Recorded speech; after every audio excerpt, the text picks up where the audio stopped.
The following is a presentation of CBS Sports.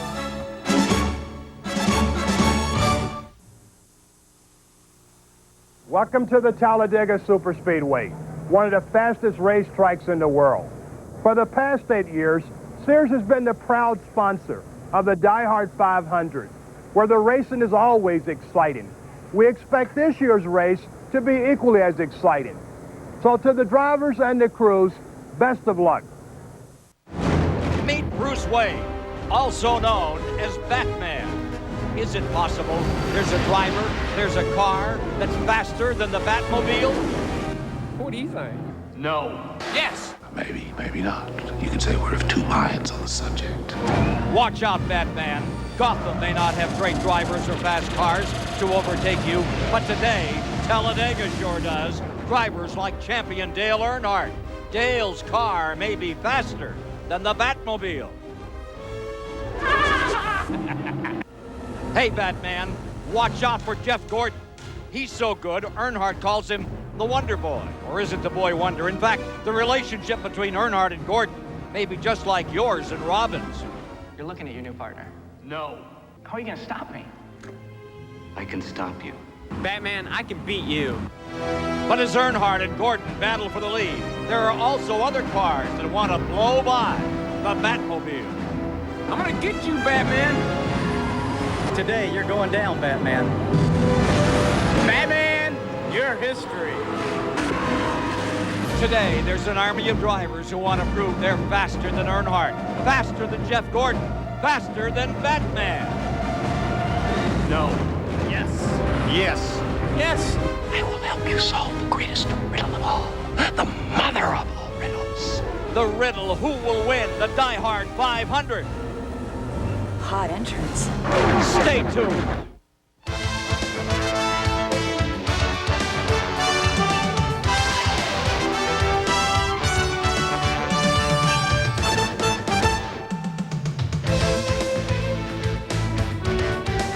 At Talladega, Alabama, the man in black, Dale Earnhardt, has been the model of Batman forever for years. But today, on this 2.6-mile track, he's falling in the standings. He needs to show the largest DieHard 500 crowd ever another superhuman feat to get back on track for the 1995 title. His major adversary, today it's the heat. Track temperature 123 degrees. And the 23-year-old he calls the Wonder Boy, who's with Mike Joy right now. Boy Wonder Flash Gordon, he doesn't like nicknames, Ken. What he likes is winning. He's done so a league-leading 5 times this year. And Jeff Gordon, you don't look like you've been out here in the 113-degree heat. You look pretty cool so far. What about 500 miles from now? I'm sure I'm going to be losing a lot of weight today, and you know, I got a great crew there that's going to keep me cool today. But you know what? We got a great car here today. If we can just keep it up front, stay in that lead draft, I'm not going to let this heat get to me. I mean, it's the same for everybody out there. So you got to be in as good a shape as possible, especially when it comes to these hot races. So I'm looking forward to it. It's the same car in which he won Daytona last month, but filling up his rearview mirror on the starting grid is that sinister black car driven by the 7-time champion Dale Earnhardt. The editor of Stock Car Racing Magazine, Dick Berggren, is with him. Thanks, Mike. In the last 5 weeks, Dale Earnhardt has gone from leading the points to 4th. If he has hopes of winning a record 8th championship, he has got to return to consistent upfront finishes. But this place is very hard on engines, drive lines, big crashes are common. Champ, as you look forward to today's race, what worries you the most? Well, really just the traffic. You know, the restrictor plate racing lends itself to a bunched up bunch of field, so we just want to sort of get out and maybe draft along here with these guys and stay in line for the first part of the race. And if it goes green and the pit stops will catch us right, you know, we can maybe pair off with somebody and get away from them. But just stay out of the group right now. Just stay cool. Try to be there all day. The third man working with us on pit road today is David Hobbs. David? Well, Dick, last week, Dale Jarrett finally broke the ice and won his first race in the 28 car and beat out the young Flash Gordon. Can you do it again and bring your dad to hysterics, counting us to the last laps of this race, Dale? Well, we certainly hope so. CBS has been good to us, and hopefully we can make it 2 in a row. We've got a good car. Just a matter of getting this Texaco Haviland Mac Tools forward in the proper place late in the race. There you have it, Ken. You got to be in the right place at the right time. Well, thank you, David, and welcome, folks, to the 27th annual DieHard 500. We always talk about this as the most competitive event. Consider this: over the last 10 years, the last 10 DieHard 500-mile races here, the interval between first and second, total 5,000 miles, less than 2 seconds, just a few car lengths. It really speaks to the competition we expect here today, Ned. Yeah, I think we'll see very close competition, Ken. Every time we come to one of the tracks where they require the restrictor plates, and that is Daytona and Talladega, we see extremely close racing, and more so here at Talladega because of the degree of the banking. Sometimes they get a little bit too close here, as we saw yesterday in the NASCAR Busch Grand National race. Coming off of turn 4, a couple of cars touch, and all of a sudden we see a lot of cars getting involved. That car number 6 is a relief driver, Randy LaJoie, relief driving for Tommy Houston, but he's okay. He's in the race today. But I think we can expect to see a lot of very, very close racing. That kind of incident was duplicated another time in yesterday's race. We'll tell you more about it later. Along with Ned Jarrett, we're honored to have the 1974 winner of this race, guy who can really talk about what it takes to win at Talladega. Richard Petty, what about it? Well, really, it takes a lot of concentration here. Like I say, it's so close, it's so hot today, the competition's hot. You know, you really got to pay attention yourself. Here, everybody just runs wide open, taps the brakes from time to time to slow down a little bit. They like to keep that momentum up, and makes it awful close. Thank you, Richard. Special friend of ours, a colleague, is the Grand Marshal for today's race. And now, ladies and gentlemen, for the most famous words in all of motorsports, here's today's Grand Marshal, Chris Economaki. Thank you. As the great Wilbur Shaw first said 50 seasons ago at Indianapolis, gentlemen, start your engines.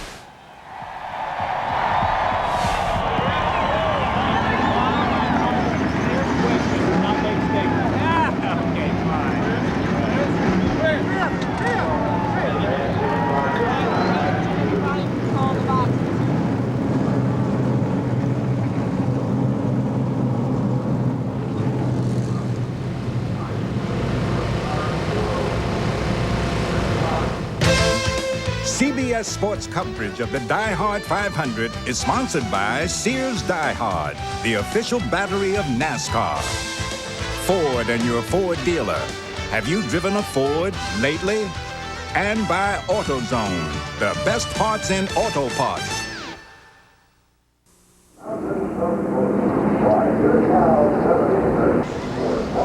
And we're back with you at Talladega, Alabama, preparing for this 27th annual DieHard 500. Take a look at the weather today. Temperature is 94 degrees and rising, and the track temperature, Ken, is 123 degrees. Forecast a little rain later on today. Don't think it'll affect our race. Should get it in. Let's take a look right now at the starting order for today's race. On the pole, the two-time winner of the Daytona 500, Sterling Marlin. A two-time winner this year, Bobby Labonte, starts second. In row 2, it's the point leader, Jeff Gordon, and the guy who won it in '88 here, Ken Schrader. Row 3, the only 5-time winner of this event, Earnhardt, and Ricky Rudd's there. In row 4, it's the Waltrip gang today. Michael's on the inside, and the 79 and 82 champion Darrell on the outside. Row 5, from Indianapolis, Indiana, John Andretti and Robert Presley. Row 6 is Mark Martin, who won the 500-miler here in April, and Jeff Purvis. In row 7, it's Dale Jarrett, fresh from that victory at Pocono, and Todd Bodine. In row 8, it's Loy Allen Jr. and Rick Mast. Row 9 is Dick Trickle and Randy LaJoie. In row 10, Jeff Bodine and Lake Speed. For row 11, there you have Jeremy Mayfield and yesterday's winner, Chad Little. In row 12, it's Jimmy Spencer, the defending DieHard champion, and Morgan Shepherd. Row 13 is Dave Marcus, who won it in '76, and Rusty Wallace. Row 14, Hut Strickland and Elton Sawyer. Row 15, Ricky Craven and Bobby Hill in the '86 winner. Row 16, Steve Grissom and Joe Nemechek. Row 17, Ted Musgrave and Brett Bodine. Row 18 is Mike Wallace and Chuck Bound. Row 19, Jeff Borton and Terry Labonte, the '89 champion. In row 20, it's Bobby Hamilton and Derek Cope. Row 21, provisionals, Kyle Petty and Ward Burton. And rounding out the field in the 43rd position, the '87 DieHard winner, champions provisional for Bill Elliott. And here are those that failed to qualify. Major there, Jimmy Hensley. Yeah, Jimmy Hensley, big disappointment for him. Of course, Dale McCoward and Steve Seligman. Into the second preliminary lap before we turn them loose for 188 laps on this track. Take a look at the field as they break them down. 24 Fords, 15 Chevrolets, 4 Pontiacs for today's race. Take a look at the track out here they're facing. Long backstretch, 4,000 feet, just 2 degrees of banking there. The corners are 33 degrees, and the front stretch 4,300 feet with 18 degrees banking. Yeah, when you stand down beside that racetrack, it looks like a wall, and when you're running on it, it looks like it's tilted the other way, so it's quite deceiving. It really flattens out at 200 miles an hour. In-car cameras as we get ready for a go. You're riding with Dale Earnhardt. And here is Jeff Gordon's view as he prepares. And Mark Martin will give us pictures today of the DieHard 500. How about Jeremy Mayfield? Had that great run last week for Cale Yarborough. And Dave Marcus is with us today, one of those early champions of this 500. And Bobby Hamilton wearing Richard Petty's colors. Think we got enough cameras there today? We should be able to cover it, yes. I hope Bobby can get up there and get some good pictures. That's the reason we sent him out. That's the only reason we sent him out there. All right, ladies and gentlemen, 43 strong for $1,300,000. The 27th annual DieHard 500 is about to be cut loose. Business manager of automotive affairs for Sears Roebuck and Company, the sponsors of the DieHard 500. Coming to the line, remember the start-finish line is not in the middle of trioval, down toward turn 1. We have it. They are off and running. 5 Chevrolets in the first 5 positions. Turnaround from last week when the Fords were up in front 3 positions, and Musgrave started 7. See Gordon breaking in to make it 3 wide. No, he waits a second on Sterling Marlin into that 4,000-foot back straightaway. Still coming to speed. With these 7-inch restrictor plates, how long to get to full speed here, Richard? It takes about a lap and a half really to get to full speed. So, you know, doesn't make any difference right now. They're all accelerating together. So what difference does it make if they run 100 mile an hour or 200 mile an hour? And coming down to complete lap number 1 from Columbia, Tennessee, the Morgan McClure, number 4. Sterling Marlin has the lead for the moment as Jeff Gordon moves in. Gordon closing on him as they come down to complete this first lap. Gordon second. Bobby Labonte third. Earnhardt tucked on the inside and 4th. And then everybody side by side from there back almost to the end of the pack. 2 big 12-car incidents yesterday. Had Darrell Waltrip talking to the drivers here today about being cautious, particularly in the early going. You just have to flat-foot it. If you can leave your foot on the floorboard for 500 miles, you have a chance. Boy, look at Earnhardt. He wants to go for the lead early. Didn't he say there in that interview that he's just going to sit there and sort of ride and see what happens? Well, maybe he said he was going to ride in front. He didn't. Yeah, he said he'd ride in line, but we knew better than that. Crowd standing up and cheering as they note that Earnhardt has now come up into second position to challenge Sterling Marlin. Remember, he started 5th. Well, Darrell's running 3rd. He jumped right up in there with him, too. Darrell started 8th, so he has made a good move up to 3rd. Yeah, you're right. They were so optimistic for today, and the Waltrip crowd had the wind taken out of their sails in that terrible crash at Charlotte, North Carolina. He broke some ribs, set him way back in the standings after he'd been up in the top 10. Interval first to 43rd, about 3 seconds. Ken, you're talking about how long it takes to get up to speed. The first lap average was 169 miles an hour. Second lap average was 192 miles an hour. Get with the program. From the blimp, watching the commencement of the 500 here today at Talladega, Alabama. 3 wide, Mayfield down on the inside. That's Lake Speed on the outside, and sandwiched in the middle of Wood Brothers, number 21, Morgan Shepherd aboard. Another big cheer as they come down by and put 3 laps in the record book of the 188 to be run. Jeff Gordon gets left in the lurch down to the bottom. Yeah, he might need a little help down there, somebody to draft with him. Bobby Labonte coming up on him there now. Look at Bodine trying to move in the middle here. Jeff Bodine, and that's number 7. You just do your thing. If somebody gets right with you, it can make you go. Or if they don't get right with you, then you're hung out. You're hung out. 3rd lap at about what the pole winner was, 194.5 miles an hour. from Mark Martin's view, traveling along a little over 195 here, average for a lap, 194. See John Andretti tucked just on the inside of him. Michael Waltrip, who had a good run yesterday for a long time in that race before Chad Little won it right there in the number 30. A 43-car express train running at 194 plus miles an hour, less than 3 seconds apart. The most competitive racing in the world, Winston Cup stock car racing, and today they're here in Talladega. I think the outside line is the faster one right now. Those down on the inside having a little bit of trouble down there. The outside line is just gradually moving away from them. Well, the cars run a little bit freer when they run up in the second or third groove, and they're really binding them up, even though a lot of times by yourself it's faster down there, but kind of binds them up when they get in that wind.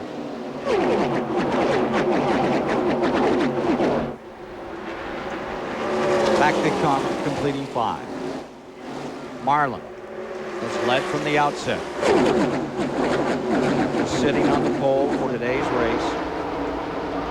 Not a record for the pole, but on these restrictor plates, a whale of a lap. His 9th career pole put him there, and a bonus of $120,000 net Unocal money. Now note that Chad Little has switched to the, Jeff Gordon has switched to the outside. He's fallen in behind Schrader. Yes, he saw that low line. He saw what was happening there. He knew that he had to get up there in that faster line. It's faster right now, at least. Last lap, 195.6 miles per hour. They're getting on with it now. Schrader starting to work with Gordon. As they come back to the line, you see that car on the inside the green automobile. That's one of the Leo Jackson entries, and he's had great success here over the years. Presley, the rookie, who had a great qualifying run in 10th, staying right up there in the hunt. Yeah, he's in 6th place right now. Leo Jackson power plants have won with both of the Parsons in this race, with Harry Gant. Could have a good run here today. Kenny Schrader just went very high in turn 1 and 2, allowed Jeff Gordon to move by, whether that was intentional to let his teammate go by or not. They certainly would like for Jeff Gordon to get up there and lead a lap to get 5 bonus points. You notice they're starting to get one right behind the other one now. They're starting to really do some drafting where they can get the speeds up right now. To the pits and Mike Joy. Just before they climbed to the cars, Ken, Michael Waltrip, who got knocked briefly unconscious in yesterday's crash, came over to his brother Darrell as Earnhardt goes for the lead, and he said, "No, I started 28th yesterday. No matter how bad it gets up at the front here, it's much worse back there." Darrell nodded and he said, "I'm going to the outside. I'm going right up near the front, and I'm going to sit there and ride as close to the front as I can." That's just what he's doing. The crowd as loud as the engines as Earnhardt buckles down and bursts into the first position. Car number 3, Richard Childress colors, now leading in the DieHard 500 at over 195 miles an hour. Tucked into 2nd. There you see the number 4 of Sterling Marlin, the Daytona 500 champion, and here comes Gordon in 3rd. 14th race Earnhardt has led this year. Riding with Jeff Gordon through the 18-degree tri-oval down to the start-finish line. Darrell Waltrip has gotten himself caught down on the inside, alone, no one to draft with at the moment. But now Dale Jarrett moves down there, moves around Bobby Labonte, but then he quickly moves back up behind Mark Martin, so that didn't help Darrell much. You can see Darrell down on the inside, and the cars go by on the outside. Waltrip falling back through the field now after he was up in one of those top 4 spots earlier in the going. Not a thing in the world he can do about it either. He just sit there, he's got it wide open, so that's all he can do. As to the heat, here's Dick Bergman. It is very hot down here on pit road, Ken Squire, and many of the crew chiefs are as much worried about their own men as they are the drivers. As a matter of fact, Billy Engel, who is crew chief for Ricky Rudd, says he has left the garage doors open for weeks. Why? So he can get his pit road guys ready for this extreme heat. He said, "I'm not going to turn on the air conditioner for them." On the other hand, Ricky Rudd has ice in a bucket in his car to circulate cool air through his helmet. And Engel says, "Well, I'm not going to mess with the boss. He signs my check so Rudd can stay cool." Rudd lies in 7th position right now. Mark Martin right there. Top runners, Earnhardt stays in 1st, Marlin 2nd, Gordon 3rd, Schrader 4th, Robert Presley having a good run in 5th. Just behind him in 6th is Rudd, then 7th is Darrell Waltrip, 8th is Mark Martin, and 9th is Dale Jarrett.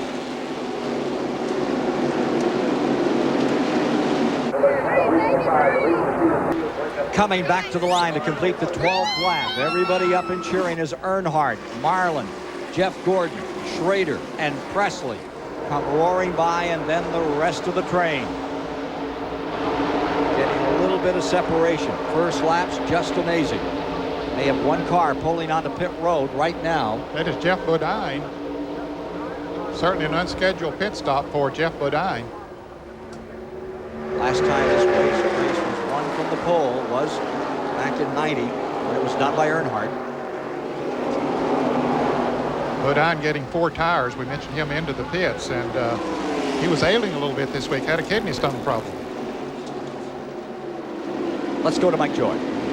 Ken, he got in against somebody. You see the left rear quarter panel there? It's bent. It was bent in on the tire. He felt the tire rubbing, smelled the burning rubber, and at Talladega you take no chances with that sort of thing. They had to come in and make a change. He will lose a lap. What's more, Bodine has a kidney stone. They did a dye test. They've checked it over the last couple of days. It has not moved. He says he's good to go for the day health-wise, but if it moves, Mike McLaughlin, the Busch driver, will be here in relief. Here you're watching the 15-car train up in front. Just behind it, about 3 car lengths back, is Waltrip. He's running in the 16th position now. Take a look a little further back in the field here. Here's Bobby Hamilton well back, now being shown in 39th position. When you're running 39th out here with that kind of stuff going on in front of you. Long day? Well, yeah, it's going to be a long day for Bobby, but he's running just hard as he can go. And, all we try to do is just try to keep him up in the same lap. And then, this is a long race. It takes its toll later on in the race. There's the pack that's just in front of him. Loy Allen is the direct car in front of him as they continue to war out here. Yeah, they're in a pack of about 15 cars right there that everybody else is getting away from. Loy has slid back perhaps more than anyone else. He started in 15th position and is now back there in the 42nd position. So here come your leaders, about to complete 15 laps, all green thus far. Great race yesterday. Wreck strewn, however, 2 multi-car accidents. When it was over, Chad Little had his 5th win of the 1995 Grand National season. And here comes Sterling Marlin. He wants the lead again. Trying to take it from Earnhardt. He had it at the start-finish line. Chevrolet's up there in those front 5 positions. First forward is Ricky Rudd back in 6th, Martin in 7th, Jarrett in 8th. Now does Earnhardt, he's on the outside. Does he have the momentum? Now Gordon goes with him. He thinks Earnhardt does have the momentum. Now he don't know what to do. He's going to come back down behind Marlin.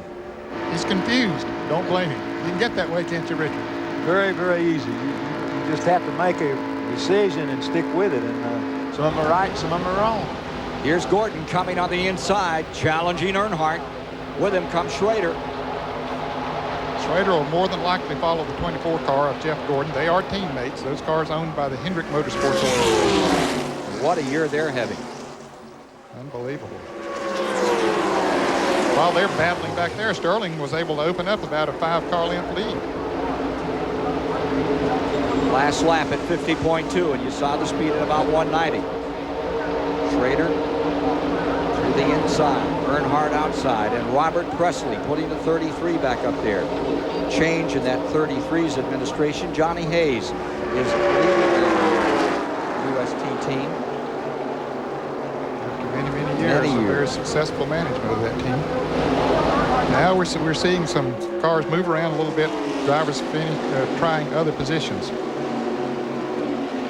Here's David Hobbs. As they go for the lead, Gordon coming to the inside at the line, coming out of that tri-oval. It's going to be Gordon getting back into it again. You got 5 bonus points right there, Ken. Now you see he might even back off. Whoa. Let's go to David Hobbs right now. Well, Ned, son Kyle had a dreadful weekend in qualifying and practice and ran dead last for the first 3 or 4 laps of this race. But now he's up to, what, 23rd, Barry Dodson? He's going tremendously well. He was 23rd a while ago. I think he's moved on up, We struggled all week. Nobody was watching. And yesterday afternoon, we got our good engine back in and got back to where we were at Daytona, where we've been awfully strong for both races. And he must be having fun. He's not saying anything. And normally that's a good indication that we've done a pretty good job. Well, certainly is so far. Just rocketing through the field. Kyle Petty. I was watching him during the happy hour practice yesterday afternoon, and he was running with Mark Martin. They were turning some very fast laps, a lot faster than Kyle had qualified, so it looked like his car was going to be good. Hutch Strickland down on the inside of the number 26, coming with Kyle Petty in the 42. Moving under Jeff Purvis, pulling up on Rick Max. Further back in the field here. There's Kyle trying to make another pass. He's in 22nd position, climbing toward the front. Some good side-by-side racing back, not too far back in the back. Bobby Labonte on the outside in the Joe Gibbs car. There's Rick Mass down on the inside in car number 1. And here comes Kyle. Boy, he is coming on up through the pack. He was as good as anything out here in that last hour of practice yesterday following that Grand National race. He has made tremendous strides. Here's Dick Berggren. One of the things that the drivers are doing right now, Ken, is trying to figure out who they can hook up with and who they can draft best with. And this is not a matter of Chevrolet with Chevrolet, Ford with Ford, or even teammate with teammate. Aerodynamics are such that some cars seem to simply draft better with others. Now, last April here, when Jeff Gordon and Sterling Marlin got together, it turned out that duo was actually a half a second faster per lap when Gordon was in front than when Marlin was in front. And that's the kind of information they're trying to accumulate right now. Keeping an eye on the times, keeping an eye on the temperatures. Looking for some pit stops coming up in about 15 to 20 laps. And we'll return to the Talladega Superspeedway after this message and a word from your local station. At Talladega, Alabama, today's overhead shots are courtesy of the Goodyear Blimp Stars and Stripes based in Pompano Beach, Florida. At the controls, Captain Joel Chamberlain from Norwood, Massachusetts. So giving us some great shots of this one. Down here on the track, Robert Presley has moved around Earnhardt, who had grabbed the lead. He went out in front. Now here comes Earnhardt back after it. Only 3 times has this DieHard 500 been won from the pole. Last man to do it was Earnhardt, Elliott in 87, Marcus back in 76. Kyle Petty was in 11th, and look at him on the bottom, still trying to move through. He has just made absolutely tremendous strides up through the field. It's hard to believe that you can pass that many cars in about 24 laps as they're coming to the stripe. He has moved from the back of the field up into the top 6 right now. Tucks right in behind Michael Waltrip going into turn number 1. A couple of Pontiacs trying to hook up together there. Take a look at the running order after 21 of 188 laps. Boy, Earnhardt went very high there. Opens up the inside. Here's Jeff Gordon. Looking for that 6th Winston Cup win of the year, coming to the bottom and going into first place. And folks, we're seeing that running order there on the screen, but it's switching almost every lap, so that's the way it was a little bit ago. As you note, number 3 staying really high. Presley coming back on the inside. Now here's Mark Martin moving up on the top side of Schrader. As they come to the line to complete lap number 25, all green thus far if you're just joining us. It's Gordon staying out in front. Another driver who has made a lot of moves up through the pack is Jimmy Spencer. He started 23rd, and he's up to the top 10, or was just a moment ago. A couple of cars got by him on this last lap, but last year's winner has been moving up through the pack. See the running order back to the field. See the field on that 4,000-foot back straightaway with Jeff Gordon in front. And in pursuit, Robert Presley. Here's Dick Berggren. Well, Dale Earnhardt has been drifting up on the racetrack for the last several laps, Ken. The problem is his race car has gotten loose. Andy Petrie, the crew chief, said he doesn't think it's a tire going down, and he says some other guys are having the same sort of problem. But Earnhardt right now having a tough time staying on the bottom of the speedway. Now, one thing that we're seeing happen here as we ride with Dale Earnhardt there, and we'll see how much he's turning that wheel. It won't be a great deal, even though the car might be a little bit loose. You still don't turn the steering wheel a lot on this type racetrack and at these kind of speeds. But what I started to say, there are 5 cars that are about to break away a little bit. Dale Jarrett and Kyle Petty were running side by side. Now they have singled out, so they might be able to pick back up on them. One thing you don't want to do is get to running side by side too much, because those running in single file will get away from you. Here's some good side by side racing. Earnhardt into fourth. Looking further back in the field now. Every once in a while they get to running side by side. I think the spotters say, "Hey guys, wake up! You know, get back in line, catch up, and then start racing again." From 43rd position, last on the starting grid, Bill Elliott's beginning to knock him off today too. He's coming on. Yes, he is. He is now in the top 20, so he has knocked off half the field. Just in the 20th position, Elliott here in number 94. You see Rudd falling back a bit here in the 10. The fastest forward in qualifying, Ricky Rudd was. Now, his car getting a little John loose. Andretti holding right onto him in 21st. Here's Mike. Just talked to Billy Engel, Ricky Rudd's crew chief, and he just looked at me and said, loose. You know, typical hot day Talladega loose. Ricky climbed the hill a little bit, got the car back in line, but you can see if the car is not quite right, the cars that are a little tight at this stage are going to drive right underneath you, and that's continuing to happen to Ricky Rudd now. And Mike, I think some of those that are tight enough to run in the draft are beginning to pull away now, and we see that here after they've run about a half of a pit stop, get those tires really heated up. That's when you can see how good a car is really handling. See Bobby Hill in the 77 getting a good handle on that car, getting down to the inside, doing that maneuver. Meanwhile, up in front, it's still Jeff Gordon, Presley, Marlin, Earnhardt, Michael Waltrip, Kyle Petty in 6th, Dale Jarrett. And further back in the field.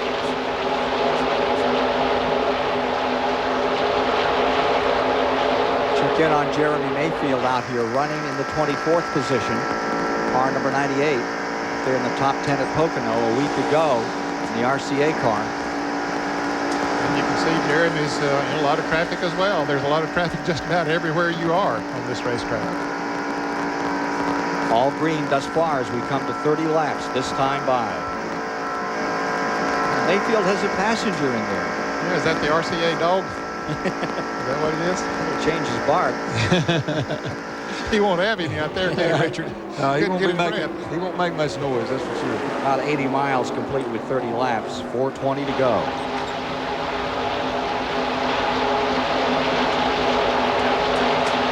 Again, here's Gordon coming back to the stripe. Marlin is pulled back up into second and moving back up a notch to third comes Earnhardt. Presley falls back a bit here. Coming to the stripe. They say that number 32, Chuck Bound, having trouble right here with car number 32. He has a borrowed engine from Richard Childress today. They skipped Pocono to get ready for this. And they thought they might have seen a wisp of smoke out of that car. It doesn't look right there. No, I don't see anything again. There it looked like a little bit as it came off of that turn. Smoke tires. That's sort of a strange place really to see smoke as he started off the turn. So Bound trying to get a good finish out of this one. Getting his heart out back in 37th position. Friday night in Talladega, special evening for Richard Petty, Benny Parsons, and Dale Earnhardt. And now, gentlemen, start the unveiling.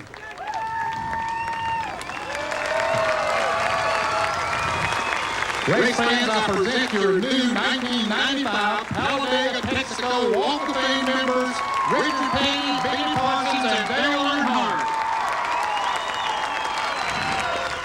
Y'all got the Alabama gang into this Walk of Fame, and tonight we're putting in a North Carolina gang.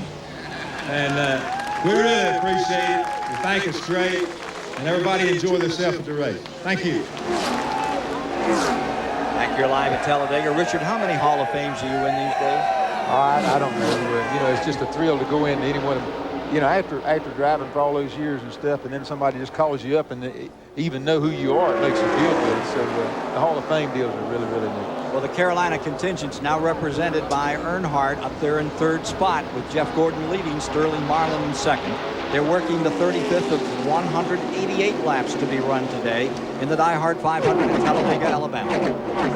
And they'll have some pit stops coming up before too long here, Ken. I don't know if they can go maybe 40 to 45 laps somewhere in that neighborhood. Michael Waltrip back there in that fourth position. In fifth, Robert Presley. Oh, and there's Achy Breaky Heart himself, Billy Ray Cyrus, looking on today. Looks like he's listening to the music. Kyle Petty's pits. He's got to be thrilled with the way Kyle has come up to the field. In 6th position right now. And there's the 32.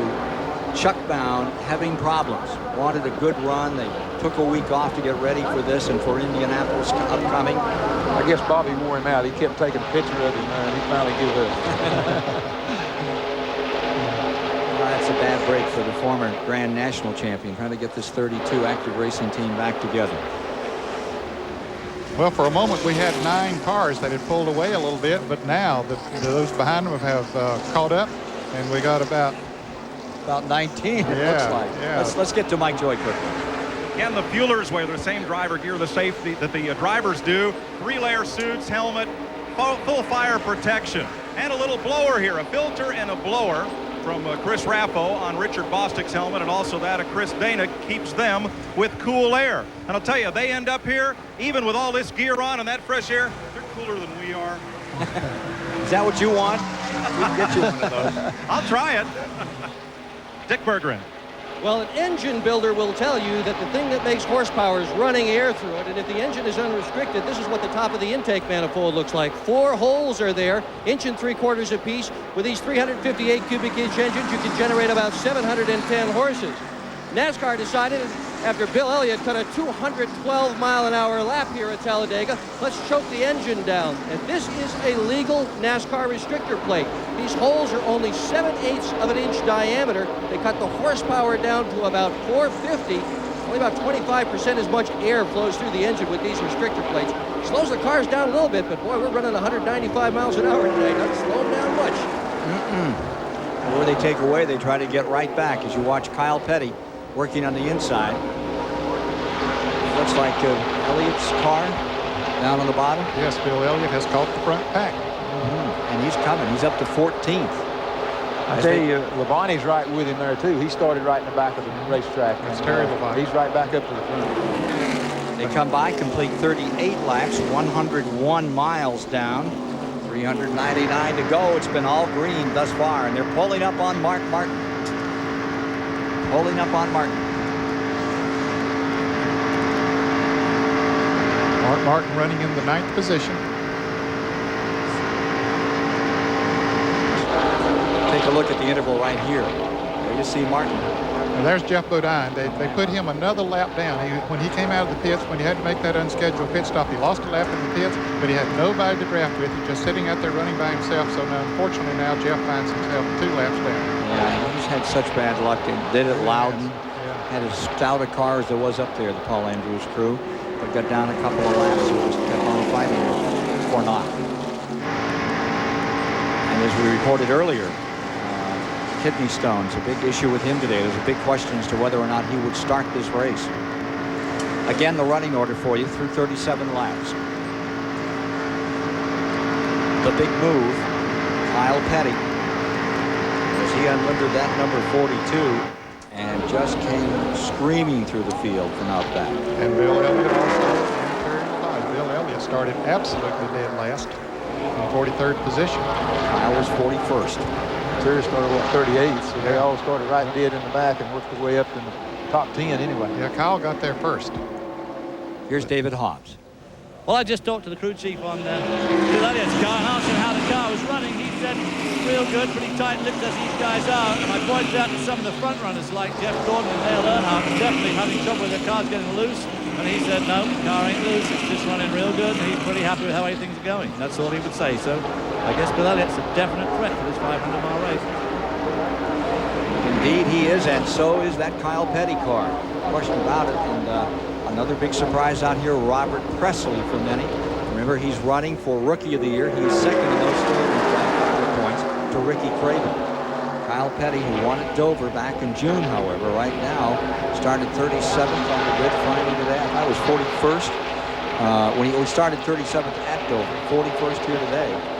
And he's up in that top flock right now. Here's Gordon coming back to the line. Marlin after him, Earnhardt in there. Michael Waltrip, Presley, Schrader, all in this bunch. Jimmy Spencer in 7th. Martin 8th, Kyle Petty 9th, and Dale Jarrett 10th.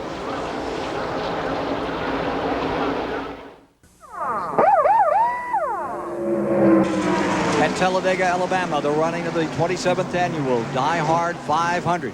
There are your leaders with Gordon, Marlin, Earnhardt appropriating those top 3 spots. Michael Waltrip right behind them. Some of the leading figures in Winston Cup racing are not having such a good day today. Far back in the field are some of the top runners in the points. You see the 16 right behind Bobby Hamilton. Ted Musgrave came into this race in 3rd spot. He's running 13 seconds down from the leader, and he is back at the present time in what, 32nd, 31st position, trying to work his way up through. Also, Rusty Wallace has fallen back. He is in 33rd position now. Ricky Rudd has fallen back. He's in 35th position. So some of those top runners having their problems. There you see Wallace. These big super speedways and this restricted place racing has never much favored Rusty Wallace. Certainly haven't, and it's strange to figure out why. He goes into them with a lot of optimism, but it just doesn't work out for him. I don't know what the problem is.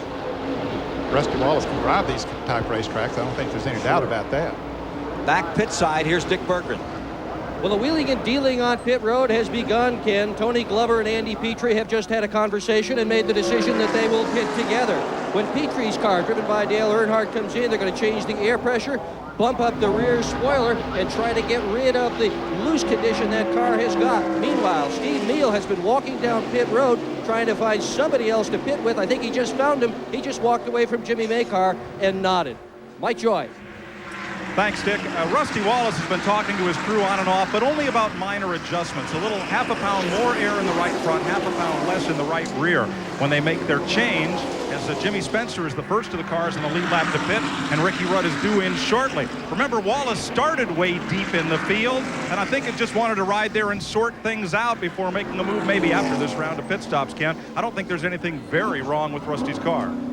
All green thus far. They're working lap number 47 as they begin these pit stops. At lap 40, we have a new track record. The old mark of Dale Earnhardt, 191.328 is the 17 car. Waltrip is pitting. The old mark of 191 has been erased. The new record is a 192.4. That's 192 miles per hour over the first 40 laps, approximately 106 miles. The new record belongs to Jeff Gordon, who now has led 17 of the 18 races this year. Is that Darrell pitted and got in trouble? Got the hood up on his car.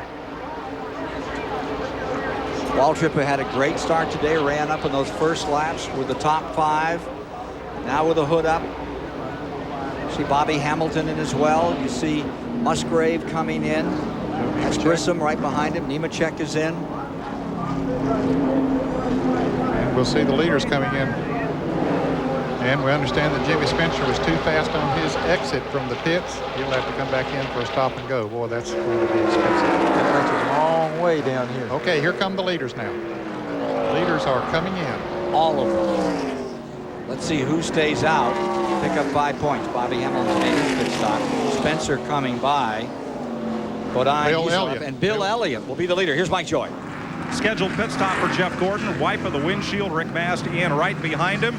Mike Trower, Chad Nouse doing the right sides. Andy Papanetti getting the gas in. One can is done. Routine stop for Gordon. Down to Dick Berggren. It'll be 2 tires for the number 4 car, Sterling Marlin. Also only 2 tires for Dale Earnhardt, who beats Sterling Marlin out, but Jeff Gordon passes him on pit road. And there's a tire rolling across the track. Michael Waltrip, Dale Jarrett, and Kyle Petty all get by. It's out in the grass now. It's okay. Here's Mike. Ricky Rudd finishes up his stop. He complained of being very badly loose. All they did was bump up the spoiler, and it looked like they made some changes on the air pressure to Ricky's car. Otherwise, a routine stop to get tires on it. And looking at the tires that came off that car and that of Jeff Gordon, everything looks fine and rather routine thus far, Ken. You see the number 40 easing down on the pit road. That's Randy LaJoy. There's some kind of problem. Sure does. Randy LaJoy had a big problem yesterday. Yeah. Number 6 of Tommy Yeah, Houston up on his down. top. This don't look quite as bad as it was yesterday. Boy, Jeff Gordon beat Earnhardt and Sterling Marlin out of the pits by quite a bit. At least on the racetrack, it's showing up to be quite a bit. However, as the cars behind them get hooked up together in a draft, they'll pick them all up and they'll all be running back together in about 10 laps. Elliott has made his pit stop. Let's get down to Dick Berger. Well, Randy LaJoie's problem, Ken, was that he just couldn't keep that car running going down pit road. It stalled on several occasions, but he seems to have it going now. Shouldn't have much problem keeping that thing going. That's one of 6 cars here running a Hendrick engine. Pit stops continue on pit road. Sort out on the racetrack shows Bobby Labonte currently as the leader in the event. Jimmy Spencer has been black flagged, as we reported a few moments ago. John Andretti is unofficially up into the 2nd spot, and Hunt Strickland has been shown in 3rd. And Bobby Labonte is now coming out of the pits after his service, so Jeff Gordon should be the leader. With Andretti right with him. Andretti's right behind him, The cars that we're running in 1st and 2nd, so we should have just about gone through the entire cycle and come back up with those original leaders. 8 lead changes among 5 drivers thus far in the running of the 27th annual DieHard 500. No cautions to date. First stop for fuel and tires, a green flag stop, and usually that separates some of the field. It normally does. That's about the only thing that separates them here at Talladega, it seems like. But someone make a 1 second faster pit stop than someone else, that's a couple hundred yards. 1 second is a long way down here. Lake Speed, who is still looking to lead that first lap this season. Car number 9 goes down on the inside.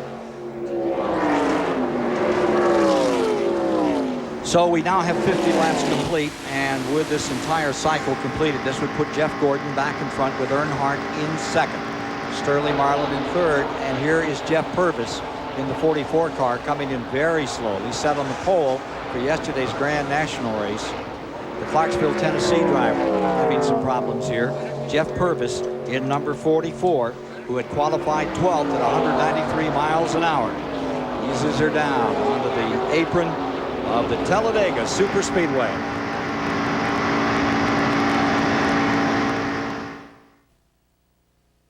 This DieHard 500 race summary is sponsored by Texaco Havoline Formula 3 Motor Oil.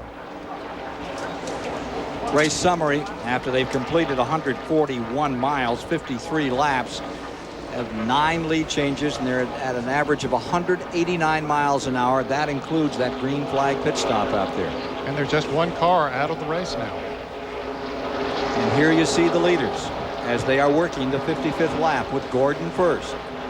You see Earnhardt 2nd, Sterling Marlin, the pole sitter, in 3rd. There's your leaderboard. Going back through the field, Dale Jarrett in 10th, John Andretti holding on in 9th. Change that leaderboard. Ken Schrader, he is in 6th. Bill Elliott just outside the top 10 now in 11th man. Now he pitted off sequence with the other drivers. Don't know how much that might have affected him. Well, 2 laps after the others had come in. Yeah, they're starting to gang up now. You see a little crowd of 2, and then you see a crowd of 4 or 5, and then you see another of 3. So everybody's sort of separating a little bit now. If you aren't careful, that threesome up front will drive away. Boy, they hooked up in a draft here yesterday afternoon and ran over 197 miles an hour. Well, they're doing it now. They're getting away from the 4th and 5th place people. They're trying to get away from that 4th and 5th contingent. Mark Martin, Mike Waltrip, then 6, Ken Schrader, and Kyle Petty in 7. They're the top 3, and here come the rest of them at Talladega, Alabama, on the 2.6-mile track, race number 18. $1.3 million at stake today. 146 miles have been completed, all green thus far, with nary a problem after we had one of the wildest Grand National races of the season yesterday and tore up 2/3 of the field. Look at Bobby Labonte here in the 18, leading John Andretti. That's 8th, 9th. Dale Jarrett back there in 10th in that group, and just behind them, Bill Elliott in 11th. We go back a little further. We should be picking up Presley right in here in that green number 33. Morgan Shepherd, there he is in the 21, right with him. And Dick Trickle in the Bud Moore car. Bud's had 5 runners here at Talladega over the years. And most of those with Buddy Baker. One of them the slowest, and certainly one of them the fastest. Let's go down to David Hawes. Well, I'm with Darrell Waltrip in his truck.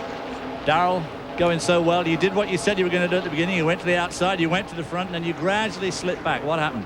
Well, the engine started getting hot when I was tucked in there behind Earnhardt and them, and so I thought I'd back up a little bit, and you just don't back up a little bit here. I got out there trying to get some clean air to the radiator, and the old gauge kept creeping up, and I said, uh-oh, and finally the old Western Auto Chevrolet burned a piston, I'd say, but we were coming back. I said, well, it's burning down, and I might as well run the wheels off of it until it lets go, because I knew it would. We had it too hot. But I had a safe day. I was worried about that long. Had a safe day, and we'll be back. We're having some rotten luck right now. We got a great race team. We'll be back. You had some pretty strong words to say in the drivers' meeting this morning about yesterday's carnage race. It looked pretty safe to me out there today. So far, so good today, but I'm proud of the way people are driving. Looks like I saw on several incidences where yesterday they didn't give a guy a break, and today they are. It's hot out there, and I think guys are aware of that, and they're giving everybody a little bit of a break. If they can just do that all day now, that's the question. They starting off good. Maybe we need to stop about halfway and let me go out there and remind them again. Well, Darrell, it's a tough way to get out of a race, but thanks very much, and good luck next time. Next week. That's a toughie. Had the wind out of their sails since Charlotte. It looked today as they started as if they were going to get it back together. Most green flag laps at the outset of a race at Talladega, 159 back in 1985. Well, it did not appear that day until there were less than 30 laps to go, about 29 laps left in that one. They're off to a great start, and they're breaking records at the present time. Here you see the 9 and the 5 car further back. That's 15th and 16th, and with them Strickland in 17th. Lake Speed, Terry Labonte, Hut Strickland running 15th, 16th, and 17th, and down from the leaders. Give you an interval on that. Before we do that, let's get a check on Hamilton here. See how your guy's doing out there. Yeah, he's running with a bunch of pack, a big pack right there. He was up in front of them because they made a good pit stop and got out in front. Then these boys all caught up with him. So he's back and forth. And in fact, this whole crowd, there must be about 8 or 10 of them in this particular crowd. They all run about the same speed, which is not too fast right now. Right behind Derek Cope. So up to 26. They've been back in the 30 group for a while. Comes Bobby Hamilton. You see Rusty Wallace down there scooting up through on the inside. I tell you what, it's kind of interesting there from time to time. See, now he gets a good run start, and then there's no place to go. Of course, there is. Looks like he's going to make a 3 or 3 start. How much of a move to come up like that around the 12? How much you're of a steering wheel You're move? just running wide open. He didn't have to make any real big turns there because the 12 car moved over a little to give him the whole racetrack. So, you know, like Darrell said, right now they're all working together. They're just trying to survive everything for a while, and hopefully they'll continue to do that. They're about 6/10 of a lap behind the leaders, and right now the leaders are coming up on some cars that were running in the lead pack before those pit stops. Jimmy Spencer and Rick Mask are right in there. They were in the lead pack. Both of those drivers were penalized for going too fast on pit road, had to come in for a stop and go, and now they're about to go a lap down. And as you see them come out of turn number 2, working the high side is Gordon and Marlowe. And down on the bottom of the racetrack, Earnhardt digging out there. That's 35th place that Mast is running in. So still a lot of cars in the lead lap, but several of them being taken care of here right now. Working through lap traffic, Jeff Gordon, the leader, trying to extend that 106-point Winston Cup lead. Trying to take it back a little today, reel him in. Earnhardt going for that 8th national championship, tied with Richard Petty at 7th. Spencer pulls high, way up to the wall. Those front 3 go blazing through, and we'll return to Talladega after this message and a word from your local station. CBS Sports coverage of the DieHard 500 is sponsored by Sears DieHard, the official battery of NASCAR. Beechwood Aged Budweiser, the king of beers. This Bud's for you. And by Goodyear, #1 in tires. 64 laps, 170 miles complete in the 27th annual DieHard 500 at Talladega, Alabama, with Ned Jarrett and Richard Petty topside. I'm Ken Squire, enjoying a wonderful race, but a hot one. I mean, really hot. Take a look in here at the second place car. You're riding with Dale Earnhardt. That thermometer there says what, 135, 138, Richard? Something like that, almost 135 degrees. And you know, he's sitting in there. He's not paying any attention right now, but this is a pretty long race, and he can start feeling the heat. Right now, he's trying to put some heat on the 24 car. Well, that's extremely hot conditions to have to work under. Here's Mike Joy. In Greg Fielding's book, Rumblin' Ragtops, he talks of a guy named Pete Peterson who came to Daytona in 1956 in a car with automotive air conditioning. Started 28th, finished 10th. But today, a driver has to wear more than 20 pounds of flame retardant safety gear that does not breathe. How do you keep him cool? You take air in from outside the car, 100-degree air, run it through a filter, and pressurize it with the blower into an ice chest, where it passes through this cooler, chilled by ice in the chest, and then comes out. And just like Mom says, wear a hat in the winter, you wear a hat in the summer to keep cool. The cooled air, 30 degrees colder than outside, comes in here to cool the driver. There are also tubes out there that are filled with ice that are chilled by dry ice. And there's something new. Dick Bergman. Well, there's something new on pit road, too, Mike. Our Traders crew has come up with this little sprinkler system, which is sort of venting everybody back here with nice, cool water. They need it. It's 137 degrees on pit road, and this from Computech may well replace the dry ice and also the ice that you see in some of the coolers. This thing is simply a heat exchanger. It uses no Freon, no ice, no dry ice. It is the brand new deal. It's in Kyle Petty's car today. David Hobbs. Well, in spite of all those conditions, they still lose a tremendous amount of weight. Now, this is a gallon can of water, which weighs 8 pounds. All of these drivers during the course of this 500-mile race will drink at least this much fluid. So, in theory, they add about 8 pounds to their weight. In fact, they'll all lose between 10 and 15. John Andretti tells me he'll lose 10 pounds. He only weighed 140 pounds to start with. So altogether, these guys are going to lose about 18 pounds of weight during this 500. That takes a lot of energy, and it takes a lot out of a driver, and it takes a lot of concentration to overcome that sort of loss. Richard, you were always a string bean, but how much weight would you lose in an event like this? I weighed about 190 pounds, and I'd wind up weighing 175 pounds when the race was over like this. And it wasn't nothing to lose that much, and then, you know, by the middle of Monday, you'd have it all gained back. But strictly, you know, the deal of being dehydrated, that's what it's all about. Let's take a look at the weather here today at Talladega for you. Temperatures popped up to 97. We started, what, it was 93, 94, Ned? Right.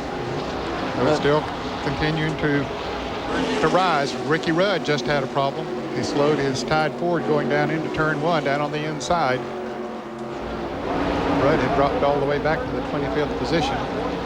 Here come the leaders. Coming back to the stripe another time and hanging out the back of him is Lloyd Allen in the 19th. I believe he is indeed a lap down in 30th position. Lloyd Allen with new sponsor, and there is Ricky Rudd in trouble and ready to bring that one in. Too much luck here at all for Ricky Rudd. Yeah, if he can make it back, because he's about to go down the backstretch right now, not running too fast. Yeah, he might not be able to coast all the way back into the pits. Qualified so well, had a 6th position in the starting grid here for this race. Looking for that 16th win, currently tied with Terry Labonte and Mark Martin in the all-time win list back 32nd. Looking for a good run today, but it's not his. Mike? Talking with Billy Engel, Ricky Rudd's crew chief. What happened to it, Bill? Ricky said it felt like it burned a piston. He said all that park throttling from having to drive the thing, you know, with it loose, he couldn't stay on the mat like you need to here to keep the fuel in there to keep everything cool. He said he felt like it burned a piston. We're on the way to the garage area now to see what's wrong. So here, even if you can't run wide open, you have to. Yeah, if you can't, you're going to burn a piston if you don't. And he did. And that's what Richard Petty said at the top of the show. Said you keep your foot on the floorboard, and if you have to slow down, put your foot on the brakes, but still keep your foot there wide open. Do as much as you can. If that car gets loose, it's kind of hard to push all them pedals to the floor. Yeah, you want to lift on that accelerator. Old-fashioned pipe organ out there. Sort of a reflex. Yeah. See Mark Martin? He's caught back up again with those leaders. He's running in 4th. The first 4 Gordon, Earnhardt, Marlin, Chevrolets are 1st, 2nd, and 3rd. Martin is in 4th, and you're riding with him now. There's a lap car between him and Sterling Marlin, and there's Ricky Rudd back in the garage area. Bad day for Ricky Rudd and his own team. The leading Pontiac right now is Michael Waltrip. He's in 5th position with Ken Schrader in 6th, and then Kyle Petty's Pontiac has come to 7th. This is with 71 laps now complete and nary a green flag. 188 miles, man. Good run. Yes, it is good running. And they have gotten sort of scattered out a little bit now. The lead pack, there are still 7 cars in the lead pack. And then it's a pretty far piece back to Morgan Shepherd, who has moved up to 8th place. They're about 12 seconds behind the lead pack. And following him is Dick Trickle in 9th. Dale Jarrett stays in the top 10. Bill Elliott in 11th. John Andretti having a good day in 12th. Bobby Labonte 13th. Robert Presley 14th. Blake Speed 15th, followed by Terry Labonte, Hut Strickland, Todd Bodine, and Steve Grissom in 19th position. Here are your leaders. This is Jeff Gordon. What a season he's having on these super speedways. He's dominated in the competition this year. He has led 4 times the laps of anyone else. Coming into this race on super speedways, he had led 1,397 laps. Earnhardt was second. He had led 285. Doing a pretty good job today of leading laps, too. Got a new speed record out here. Going through, what, 70 laps, Ned? 190.378. The old record was 182.2 miles an hour. 1971, Pete Hamilton out there in Richard's car. I think he was in Cotton Owens' car at that time, 71. Okay, let's go down to Mike Joy. To David Haas. Ricky Rudd out of the race, disappointing. You were running, sort of getting near the back there. What was happening with the car? Well, we had moved our way as far as up front, as close as 4th, and the car got real loose, and told Bill we're just going to wait till we get a good yellow flag and work on the car a little bit. We'll go back, drop back, get clean air, and we'll come back later. And then it burned a piston in the motor, but I really blame that on the problem we were having in the corners. When you have the partial throttle, one of these restricted motors, they'll run real lean on you, and it end up burning a piston and knocking us out of the race. So really the handling problem developed the problem with the engine. Okay, thanks very much, Ricky Rudd, and bad luck. Long afternoon for Ricky Rudd. Ended short at 72 laps. Working the 75th lap at the present time, getting close to 200 miles.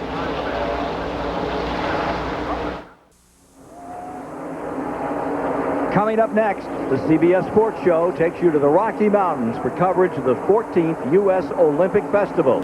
Featuring figure skating, pairs and ladies short programs. Plus, we'll step into the boxing ring as America's Olympic hopefuls go toe-to-toe. That's coming up next on the show. This show at Talladega has these people up in front. Gordon, Earnhardt, Marlin, Martin, and Waltrip with now 77 laps complete. 200 miles are in the book, and the story, records. Richard Petty, before we got started today, was talking about the fact that this could be the one where they just get out here and scorch them. Imagine a record set in 1971. I think what happened, they seen that Busch race yesterday, and I think everybody sort of said, okay, let's try to get this thing going. As long as that we can keep them separated like this, we've got a pretty good chance of not having it. Where you have trouble is when they have a caution, you get all the cars, lap cars and stuff all together, and you can cause a lot of trouble. Ned, look at that high line that Earnhardt continues to play with on the outside, as now he was working the bottom a few laps ago. If you notice, Earnhardt runs the high groove. But anyhow, he runs the high groove. He loses a little corner speed, but it makes him go down the straightaway so fast. So by the time they get to the next corner, he's been caught back up. So he's just running a longer way around the racetrack. But as you said earlier, it doesn't bind his car down quite as much, and he does get that good run off the corner. It looks like that they pull away from him in the corner. The speed is probably still the same. He's just running a longer line around the racetrack. The big deal is get back to the start-finish line the quickest that you can, and that's the fastest way around, quickest way around for him. Maybe not the fastest, but the quickest. He uses the high line in 1 and 2, and then down in 3 and 4, you're very apt to see him dip to the bottom. It speaks well to how well that car is working. Well, he has searched for a place to make that car work right. That's what he's doing. He's running all over the racetrack, so he can get an idea right now of what he's got to do when he comes down to the nitty-gritty at the end of the race. And not giving up a position to any of those guys who would love to move in on him. Running just behind, you have the top 7 all in this first flock. You see Gordon in first, Earnhardt, Marlin, Martin, Waltrip, Schrader, Kyle Petty. That's the top 7. Gordon has led 54 of the 80 laps that have been put down today. And I'll tell you, he just keeps chewing up these laps on these super speedways. One reason that no one is challenging him for the lead right now, maybe they can't for one thing, but he's running lap speeds right now comparable to what they qualified here on Friday. And so those others figure, hey, he can pull us faster than anybody else. And we're continuously running away from that second pack of cars.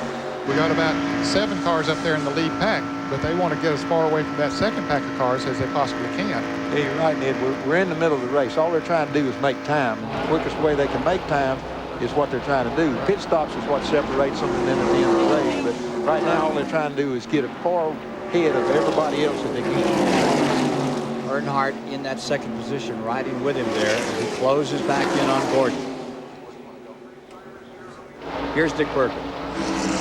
Sterling Marlin's crew chief and Dale Earnhardt's crew chief just had a lengthy conversation, and they were talking about when to pit. Part of the problem right now is that Marlin's temperature gauge is beginning to climb. He has been running behind Earnhardt. As soon as that conversation was done and over with, Tony Glover, Marlin's crew chief, went up to Steve Neal, who's the crew chief for Mark Martin, and he had a conversation. And don't you know that they wish in Earnhardt's pit they knew what that conversation was all about? Mike Joy?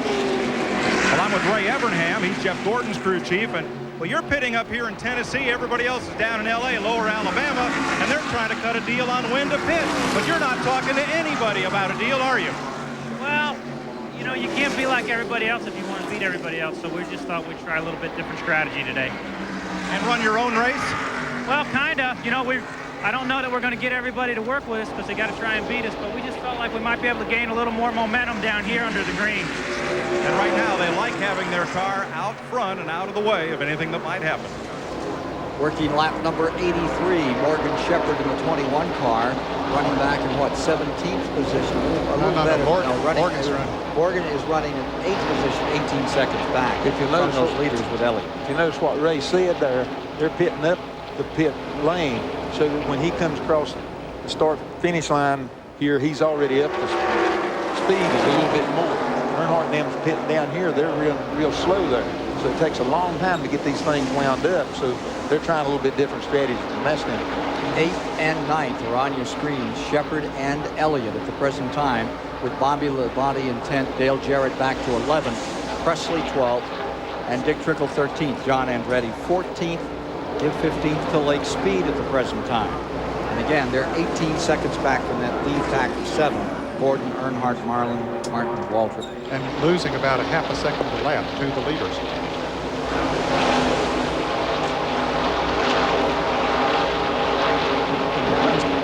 Earnhardt is taking the lead. Yeah. They come up on some lap cars there, and I guess it changed the wind a little bit, and then probably 24 probably not trying to take any chances either. Driving carefully, that's for sure. Dick Trickle's car had slowed down there a little bit ago. I don't know, he dropped out of the draft. He might have picked back up a little bit now, but here's Gordon going right back under Earnhardt now. He's running that low groove just like we've seen him run all afternoon. Earnhardt still running that high groove. Let's see if Gordon will give him room for he slides out in front of him. He slides right out in front of him. That's what he's supposed to do. Picks up the draft. Jeff Bodine there. Jeff's on the inside. Jeff's car's handling so good, he can run right around that white line all the way around the corner. So that's the shortest way around. That's the quickest way around for him. Boy, that's a nice position to be in, isn't it? Definitely. Chad Little going a lap down. Chad is running in the 25th position. So now there'll just be 24 cars in the lead lap. Brett Bodine is right there. He's about to go a lap down. Brett is running in the 24th position. And we'll be back with more of the DieHard 500 after these messages.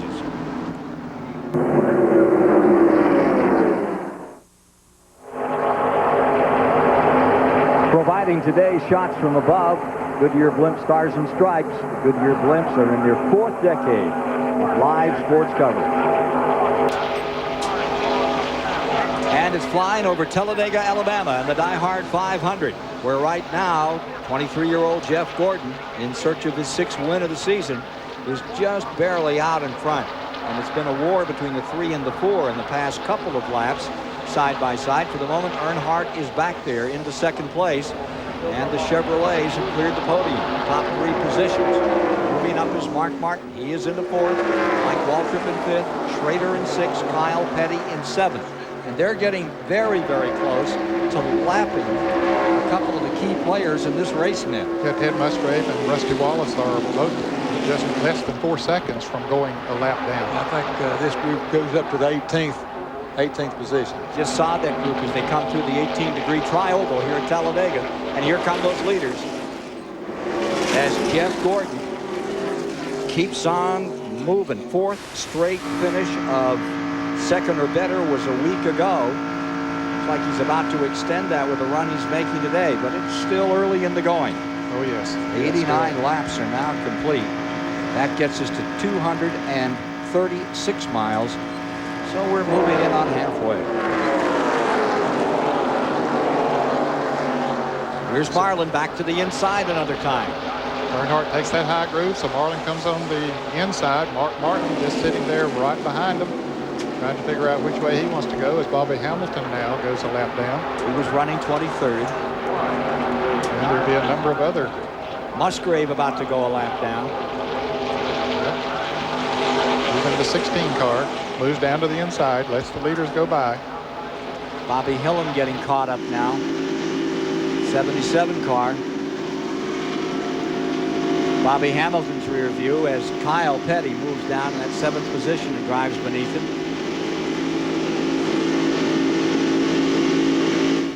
Brett Bodine and Junior Johnson, 11 car right there. See where he's running today. Back in 24th, I believe. Yes, he won a lap down a few laps ago.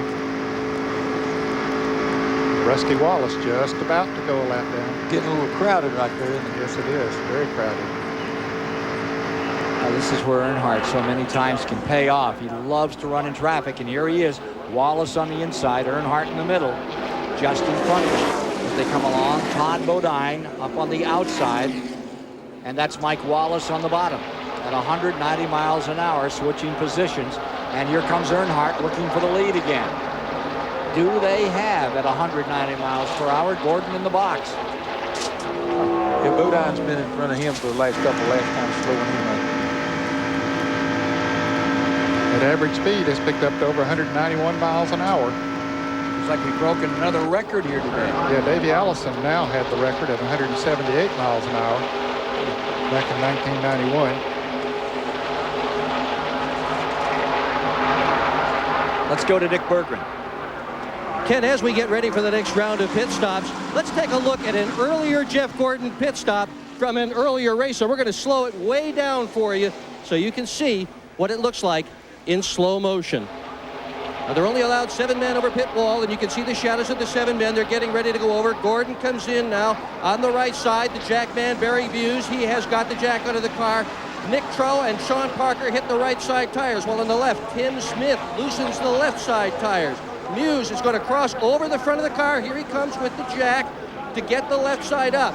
The grill is clean. The windshield is wiped, all by men who never cross over the wall. Only 7 are allowed over. Mike Belden adds 22 gallons of gas, and when Muse drops the jack, it's going to be time for Jeff Gordon to go, and there he goes. Wow, what you just saw in 35 seconds was done in 17 seconds in real time. Well, they're getting ready, what, another 15 laps, 15 to 20? I would say, yes, Right another 15 to 20 laps. And we're up toward halfway. Bonnie. Getting to halfway this time through. Cope just on pit road. He's making an early pit stop. Looks like they're just changing tires. Coming to halfway this time by, Richard. Derek Cope back to 1 lap down on pit road. Early stop and away. Meanwhile, here are the leaders. Gordon staying first. Marlin in the number 4 up on the outside, trying to put a lap on Todd Bodine. They'll get the halfway signal. And this time by, the halfway signal will be coming up. Mike Waltrip, Schrader, Kyle Petty stabilized up in front in those 7 positions. Yes, holding their hands right now. I think they're content to be running in those positions and following Gordon along because he's pulling them at a very fast rate, continuing to set records every lap. Bodine was leading a little pack of them there, and then when the Passons come by, he jumped right in there. So he's taking advantage of the draft of the fastest horse. That's Todd Bodine.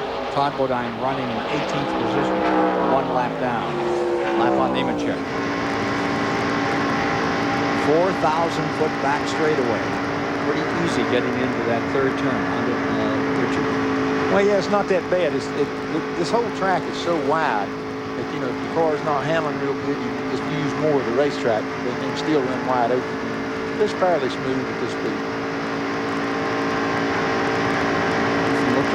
down through here at 190 plus. Some three wide racing further back in the field. Is that Morgan Shepherd? That's Morgan on the road in 8th spot with Elliott right there with him. Jarrett at the halfway point running in 10th, and Bobby Labonte in that clock. And they're coming up to lapsing cars, Jimmy Spencer and Rick Mask, who were penalized for going too fast on the pit road.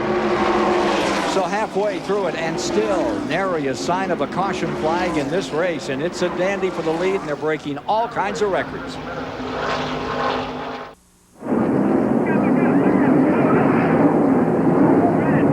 Back at Talladega, and all the leaders are now on pit road. Here's Mike Joy.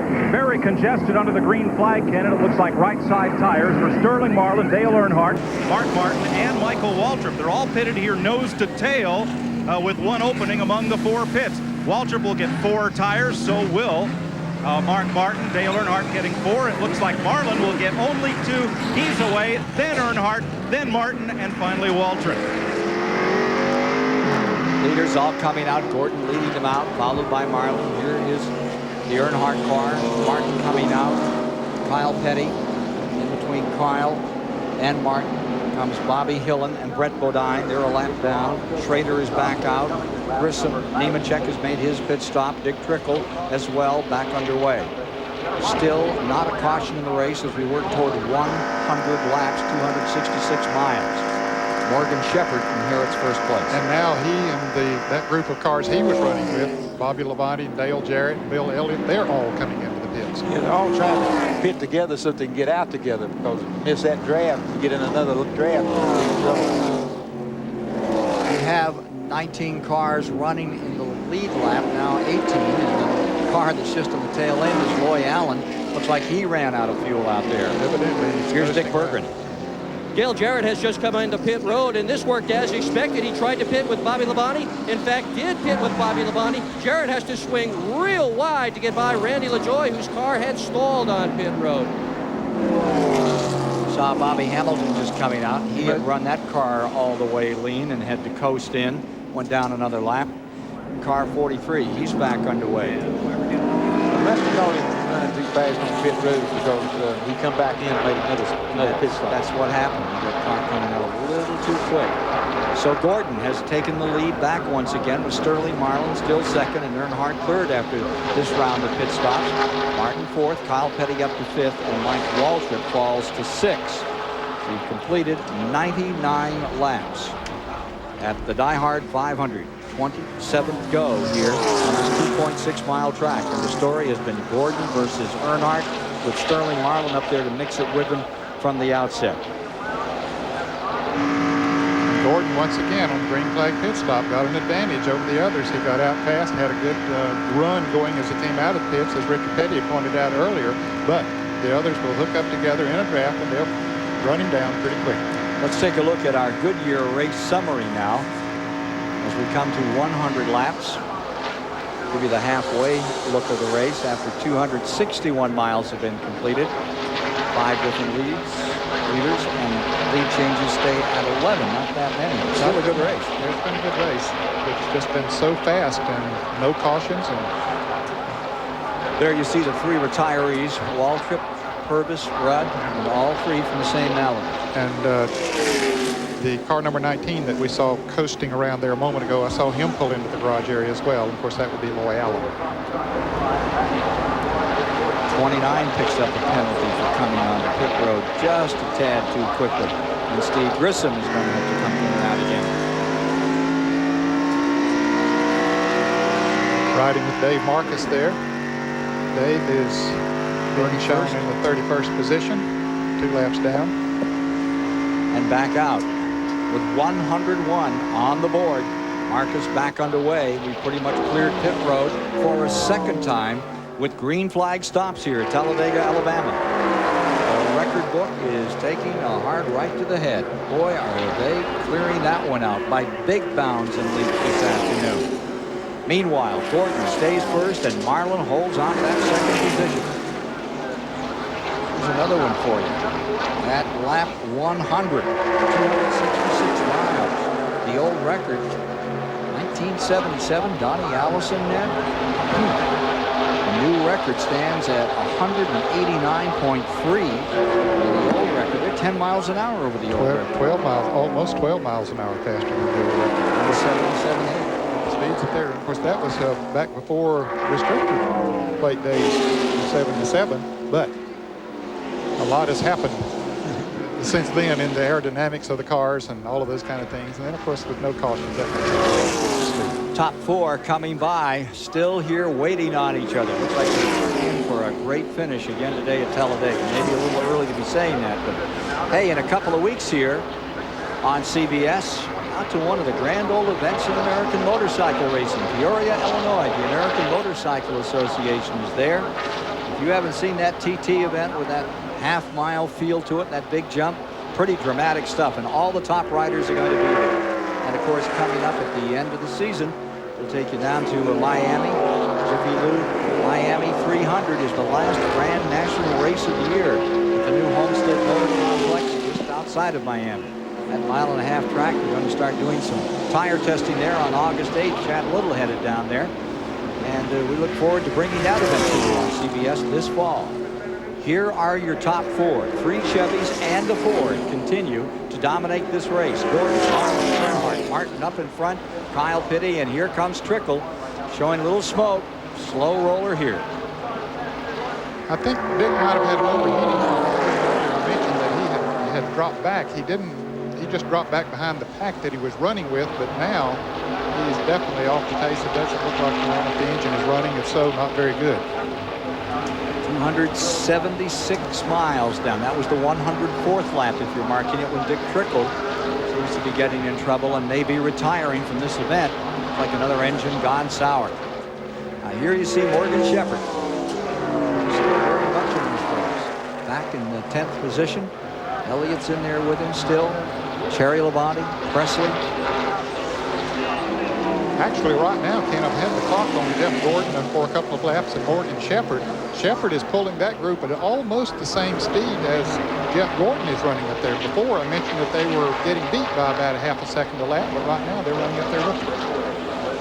Well, we got an unusual bumper sticker down there on pit road, and here's Dick Berggren. Yeah, and these are all over Talladega, Ken, and I wanted to ask King Richard Petty about this. How about it, Richard? From the oval track to the Oval Office, you would be, in fact, the 43rd president. Another sticker says he gave us 200 wins. Let's give him 201. Are you running? And if you do, will Gary Nelson have the CIA or the FBI? Well, I'll tell you what, I don't know if we could stand it. You know, the situation is that I don't think I want that office. I don't think they can run fast enough to catch me to put me in that particular office. Are you looking at any, Richard? Not right now. I'm just sort of idling along, checking everything out, and just playing it cool. Well, that's exactly what Earnhardt and Marlin have been doing out here in the DieHard 500, playing it cool on the day when the temperature is up around 97 degrees. Yeah, you notice, you know, before they had that pit stop under green, there were 7 cars in the front pack. Now there's just 4 left in that front pack. Well, they got scattered out a little bit more. On board with Earnhardt as he again tries to reel in the leader. See him in his office at work. Yep. Batman and Robin are at it again. and Batman right here would like to spank Robin. He'd like to move right on through, and I think he wants to wait a little while. He's probably feeling lucky just to hang on right now. Tremendous pace, record setting here today. Records falling, and we'll return to Talladega after this message and a word from your local station.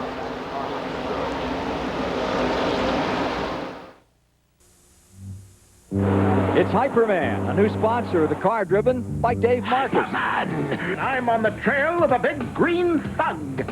He just left. Yeah, income's bad, man. Thank you. Time to go hyper. Watch out for that wall. I guess he's the new hot tip guy, I guess. I don't really know what you call him. Hyperman, a new Saturday morning cartoon premiering this year on CBS. That's all we need is Hyperman. We got ourselves a caution.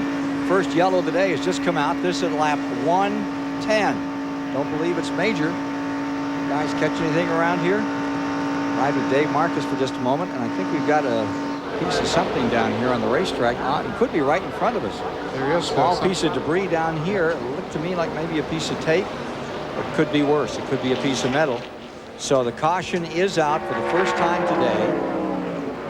And here's David Hobbs. Well, I'm with Randy LaJoie, who's, to say the least, having a very eventful weekend. 2 crashes yesterday. What's gone wrong with the car today, Randy? The car run really good. This Kendall, Dick Bush car run really good. I got to thank them for the ride. And got a little behind. I picked the wrong lane early on. We come into the pits, left the pits, and first gear come out of it. So that was okay. We had a vibration. Car was still running good. And we come in for our next pit stop, and the clutch was totally gone. So I guess that was a vibration. The thing vibrated itself all apart. Yesterday afternoon, there was a pretty slam-bam race here, and you got caught up in a couple of instances. Just tell us about the trips. Yeah, I tell you what, first off, started 42nd, come up to like 24th and 7 laps. The Duraloop car was running really good, and a couple of guys up front got together, and it was just hang on from there. And thought I had a miss, and a guy come up off the infield and got me. So I was watching it in the hauler, and Tommy Houston's son come up, said his dad was getting sick and wanted me to take over. So I jumped in his car, and he had the crush panels knocked out of it. But tell you what, that Red Devil car, that thing running. We come up, we took the lead, and I was having a lot of fun. And until about 7 to go, come off of 4, and a couple more cars got together and just collected me. And next thing I know, I was going sky high. So I just pulled the belts real tight, held onto the steering wheel, and went for a ride. Well, poor old Randy DeJoy had 3 goes this weekend in 2 races, but didn't yet take a checkered flag or any flag. Back to you, Ken and Ned. Watching Earnhardt pull onto pit road. This is under caution 111, and Gordon stayed out. Gordon stays out there. Most of the rest of the drivers come in. Let's go to the pits and Mike Joy. Mike? Dale Earnhardt is in. Andy Petrie to the right front. David Smith on the jack. Earnhardt, uncharacteristically over the line, had to back up a foot. That'll only cost him about a second. Danny Myers filling the car with gasoline. Gene DieHart, the left side tires. A little bit of a trip there on the left side. And this is not going to be a particularly fast stop for the Flying Ace. Sterling Marlin is already gone. Let's get out of Dick Berggren there. Marlin had not planned to come in on that pit stop, Mike. He was going to do whatever the 24 Jeff Gordon was going to do, but once they saw what Earnhardt was doing, they decided to come in. Their principal problem right now, the radio is intermittent on the 24. They don't think it's working at all on Bobby Labonte's car. That is a huge problem on this big racetrack. So that set Earnhardt back some. Gordon stays out on the track, and among the very first to return to the 2.6-mile track was Mark Martin, followed by Michael Waltrip. Came out very quickly. Then Sterling Marlin followed along out. Terry Labonte was in that group that made it back. Following him was Kenny Schrader and Hut Strickland. Strickland is a lap down. We have 15 cars in the lead lap at the present time. Yeah, Strickland was just about to go a lap down. This caution was a godsend for him because the leaders were coming up on him. Now he got to catch up with the field, so he's still in the lead lap. Let's go back to the pits and Mike Joy. It was a very uncharacteristic troubled pit stop for Dale Earnhardt's team. Richard Childress was up on top of the war wagon. What happened, Richard? Well, he must have got a little water or something come in there. He slid off. We wasn't going to take on but 2, and he slid all 4 tires. I think we hit some water or something back there, and we flat spotted the left, so we didn't want to take a chance. We'll be okay. But track position now, he'll be out behind all of those leaders. Is that a big concern of yours? Yeah, that's the reason we want to do 2 and stay out, but you can't do it with flat spot tires. It's just one of those deals we hit something back there and the car slid on it. You can't second guess the competition, but are you surprised Jeff Gordon stayed out there? Yeah, a little bit, but you never know what their strategy is. Everybody makes different strategy here. Well, like Ray Evernham told us, that's why he's pitted way up the north end of pit lane to do things a little differently today. And Earnhardt will restart in 12th position. Another lap under caution, maybe 1 before they turn them loose. Let's take a look at what happened yesterday in that Grand National race, gentlemen. We heard LaJoie talking about that event. I think this is the first incident. Yeah, that's Warren Burton. That's upside down, and the car hits him, and the other starts hitting their brakes and hitting each other, and they slide all over the place. About 10 or 12 cars involved in that one. And then here's the one coming off of turn 4. That's Jeff Fuller in car number 47, gets tagged, and around he goes. That's LaJoie going upside down in Tommy Houston's car. A lot of cars really torn up here. But it's this 17 car coming back through the grass right there. That's Bobby Reiser in the 17. Suffered serious injuries, but is stable is the latest report we have on him today. The winner yesterday, Chad Little, 5th Grand National win of the season. Picked up some more points on Johnny Benson, current point leader, back there in 5th. Are they headed for Topeka this week? No, that's the trucks. The trucks goes to Topeka, Kansas. The Grand Nationals go to South Boston, Virginia. When that car turned over, we had the flaps up on it. That's the first car we've had since they put the flaps on the roof to turn over. We've had them to go up in the air, but they usually come down. But I think the transition from flat to going on the bank there, just once it started, there wasn't no stopping. I think you're right. Next Saturday, the CBS Sports Show travels to Atlantic City, return of the champions. After 2 years away from the tennis court, Monica Seles makes her return against Martina Navratilova. That's next Saturday at 2 o'clock Eastern on the show. We're through the caution period. That piece of debris was directly down below us. It almost looked like it might have been a piece of tape, but indeed it was metal. It was a piece of metal. Yes, it looked like a piece of aluminum, maybe, Richard. Yeah, that's what it looked like, because they had to pick it up, and it was definitely metal. So that was good call to get that off the racetrack. It was about 12 feet up into the track, and just up out into the second lane as you come across the start-finish line. And these tires are so easily cut, it doesn't take much. And if two cars had gotten side by side on that position on the racetrack, very definitely one of them could have hit it. So I think we're going to get a indicator of a take one this time. It started to give it the lap. And there you have whatever it was is right there. A moment ago before they picked it up. Yep. Safety crew came out, picked it up, removed it. They're just past the start-finish line of that. All right, they double up on the restart here. Get ready for another go at it. The first caution flag of the day. Mike Joy has an update for us. Well, from the other far end of pit road, Ray Evernham, you didn't pit. Why not? Well, like I said, you can't always win doing what everybody else does. We had a plan. We're going to stick to it. Our car gets better the longer it runs, but you know, this puts us out of a fuel sequence, and if we get left out with a dancing partner, it might cost us. But you know, it also might win the race for us. But like I said, you know, we're trying to do our own thing and keep going. Well, there's plenty of people up there in the front to draft with now. He last pitted on lap 98. This is lap 114. Actually, it was 112 when we saw that group come onto pit road and take on fuel. So that's 14 laps of fuel that you're giving up. And that is quite a bit on this racetrack, but who knows how the strategy will work out. It'll be interesting to see. They all have the same strategy. It's kind of dull out there. Yeah. Do you remember the time that Dale Inman on this very racetrack did that whole deal, put all those tires up, and everybody thought they were going to come in for, what'd you do, just come in and top off the tank? Daytona, but that's what we did. Yeah. But that's the way they did it. They just blew the minds of everybody else. Everybody else come in and changed tires and got gas. We just come in and got a little gas and was lucky enough to win the race. What, 80, 81? It was 80, after we started the CBS telecast on. We started in 79, huh? Mm-hmm. So Gordon is going to bring the field down as we get ready on a restart. They will complete lap 115 up to 188 to be run as they come to the stripe. And here's Dick Burton. Steve Beal, you came in, took 2 tires. What's the plan from here as the green's ready to drop? Well, we hope everybody stays in line like they've been. It's been a real good, clean race. The left side tires, the Goodyears are just perfect, so we just didn't need the rights. We'll probably pit about lap 155, get another set of rights, and hopefully run to the end. Going to hook up with somebody for the lead? Oh, we're going to have to. We'll try to pass our lead here in just a minute if the 30 will go with us. That's the plan. Run with the 30. 16 cars on the lead lap as they get the green flag. Gordon, Martin, Waltrip, the front 3, then Marlin right behind Waltrip, followed by Terry Labonte in the 5th position, coming back up to speed. Schrader, Petty, Strickland, what a break for him, almost overlapped. Now he's in 8th, Lake Speed in 9th, Elliott 10th, Shepard back there in 11th, then Earnhardt 12th on the restart, riding with him now as he's trying to dig out and get a little ground back. Bobby Labonte 13th, Andretti 14th, Dale Jarrett 15th, and Presley. And look at that onslaught in the back straightaway. 4 wide and then some. Ooh, boy, that is getting a little bit tight. Bill Elliott there right in the middle, and he keeps his foot in the floorboard. Well, we got some of them leading in first lap, some of them lap down, some of them 2 laps down, and everybody's trying to get their best of them. And you said earlier, that's whenever you can get in trouble. A lot of trouble.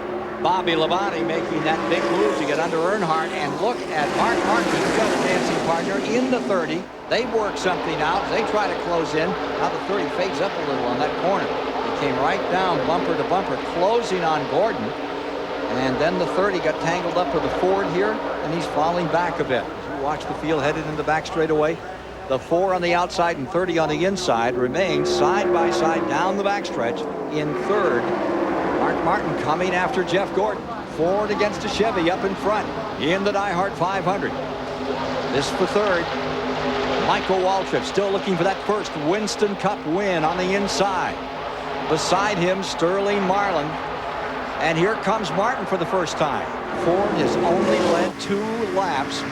We put 116 into the book so far. And all of a sudden, Mark Martin begins to look strong. Remember, he won here in April with that magical mystery move in the last lap. And this is a case where a Ford driver wants to help a Chevrolet. Mark Martin wants to help Jeff Gordon pull him away from that group of cars behind him. He'll do everything he can to try to stay right there on him and try to help him to pull away. Martin's rear bumper giving us this shot further back as Marlin is in third, and Terry Labonte, the 5 car, and boy, look at him come on net. Yes, Sterling Marlin, of course, has been fast all day, but Terry Labonte has not been up among the lead pack all day. In fact, he was only about 5 seconds from going a lap down before the caution. Back to the start-finish line. Martin trying to lead, but he couldn't make the pass on Gordon. He looked down to the inside 10, but he just couldn't quite do it. Schrader stays right up in there as well. The number 25 back there fighting his way up into 5th position. Here's Earnhardt trying to make his way out from underneath. Earnhardt on a roll down to the bottom beneath Michael Waltrip. Back there as they struggle for 6. Like John Andretti in there with him. Well, it didn't take Earnhardt long to come back up there, did it? Now he's got a big interval to make up. Here you see it. The front pack of cars are beginning to get away from those up front. I mean, those in second group. 7th place is Earnhardt. 8th for the moment is Andretti, and 9th is Michael Waltrip. In 10th is Morgan Shepherd, and 11th in that group is Bill Elliott from 43rd if you're just joining us. And to take a past champion's provisional start. Look at Bobby Labonte right in the middle, 3 wide up there in that 33-degree banking. Riding with Bobby Hamilton. You see Lake Speed in car number 9 down on the inside of it. It's a little tight there. Gets a little close when you're 3 abreast. Yeah, really. Lake Speed up in that lead lap in 10th position. Bobby Hamilton is a lap down in the car 43. He's running in 29th position.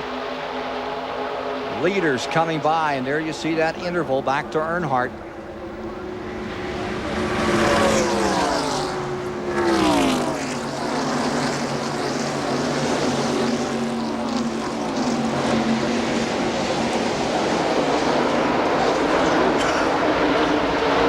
Over the years, time after time, the last 10 years, 5,000 miles of racing in this DieHard 500. We mentioned at the outset the difference between first and second total in those 10 years, less than 2 seconds. Looks like it could be that kind of a day again in Talladega, Alabama. Now 120 of 188 complete. They're the leaders. Gordon, Martin, Marlin, Terry Labonte, Ken Schrader, and Kyle Petty. Those 6 pulled away a little bit, but now Earnhardt and Michael Waltrip and Bill Elliott have hooked up together. They're going to try to draft up there too. Just behind that threesome is behind Morgan Shepherd, who finds himself at the present time in 10th, is Dale Jarrett 11th and John Andretti in 12th.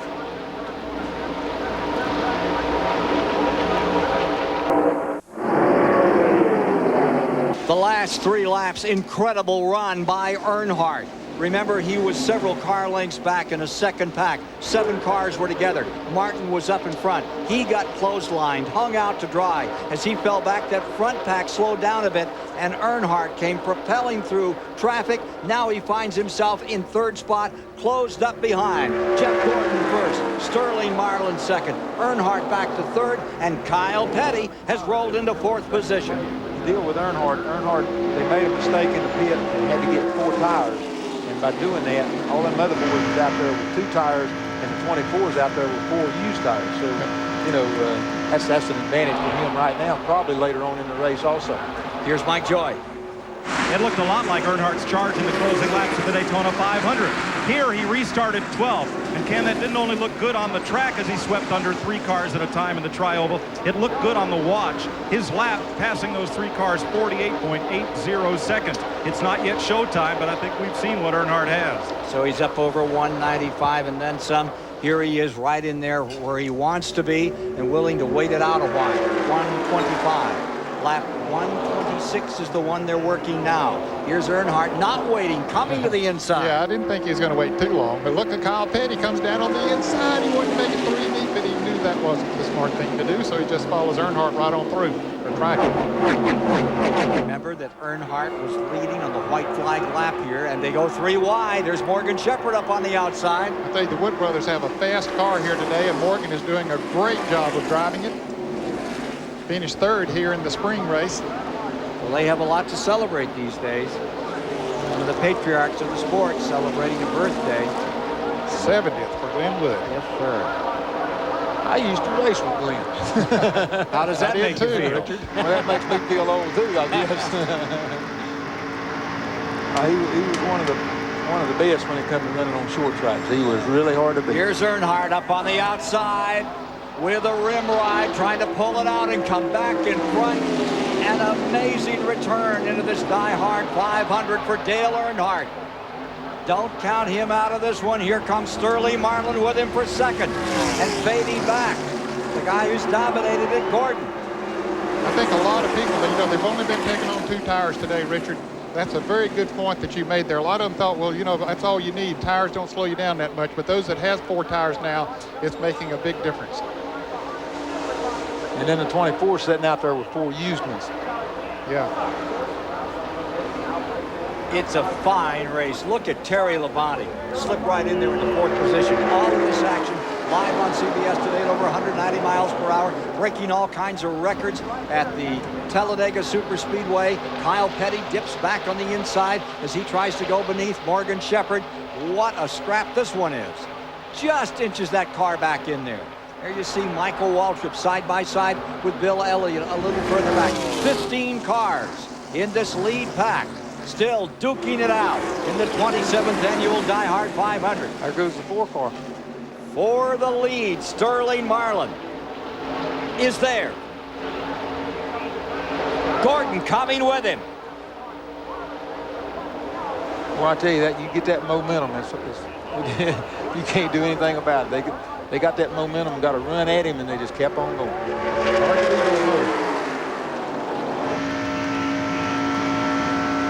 Jeff Gordon swings it out a little here. Just keeps his foot flat on the floor. And there you see the battle up in front among the top 15 all bunched together. David Hobbs. Well, I just spoke to Barry Dobson, Kyle Petty's crew chief, and they're extremely happy with the way he's going. On this last stop, they put 4 tires on for the first time, and for the next stop, they're only going to put outside tires on. That's what they've been doing all through the race so far. And Kyle's just sitting there, biding his time and hoping he's going to be in really the right place at the right time when this race runs out, and he and Felix Zavala can have their 2nd win of the 1995 season. And what a place to pull it off in this record-breaking race. Saw Felix Sabetis looking on as his car number 42 swings to the inside, and then 3 wide dicing. Goes up into 3rd. Great run by the Pontiac. Back comes the Chevrolet of Earnhardt on the outside. Marlin, who set on the pole at 194 miles an hour for this DieHard 500. Back in front for the first time since lap 20. $120,000 bonus. He's in front when the checker falls today. Michael Waltrip pulls down to make it 3 wide. Now it's beginning to look like yesterday, Ned. Yeah, a lot of cars making a lot of moves out there. And you can't step off the gas. You've got to keep your foot down and make these moves.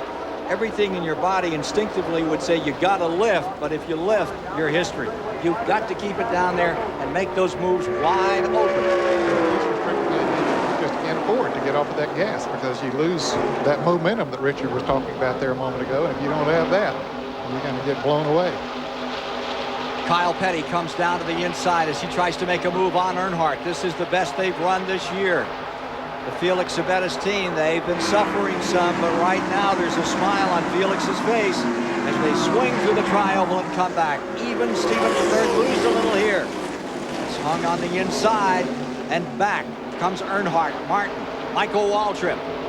We've got a race today, folks. Don't go away. CBS is bringing you the DieHard 500 from Talladega.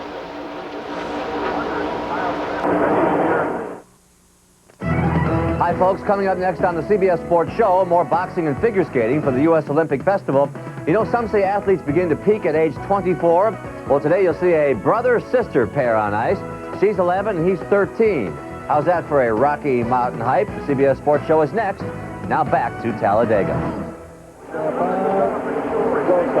Throw out the computers, throw out the program, just watch from here on. They're dicing for the lead. Moving back and forth. Earnhardt has it for the moment. Here's Gordon into second. Marlin was up there a moment ago. Martin is moving in. Kyle Petty has been up there. That is some show here at Talladega, Alabama. 54 is looking to the outside. Everybody back 2 cars. You're listening to communications with Kyle Petty back there in the 42, the lead Pontiac in this troop. A correction on that. Now Michael Waltrip has pulled up as the lead Pontiac, and this crowd is having a ball. Up and cheering as they come by another time. Here comes Martin. Ford down on the inside, trying to bring that low line up, and here's Sterling Marlin ducking underneath him. Michael Waltrip coming with it. Boy, Martin's car got very high there. It just washed all the way up to the top of the racetrack. Wasn't a great deal he could do about it either. At 190 plus miles an hour, Earnhardt has the lead. A bit of breathing space, maybe a car and a half length. Then Marlin is in second. Michael Waltrip pops up into third, and Kyle Petty's right there in fourth. Martin on the outside in fifth. Then it's Morgan Shepherd in the sixth position. Sliding a little as they come off that corner. And still there, you're getting some help. Morgan just pulled back up to sixth position.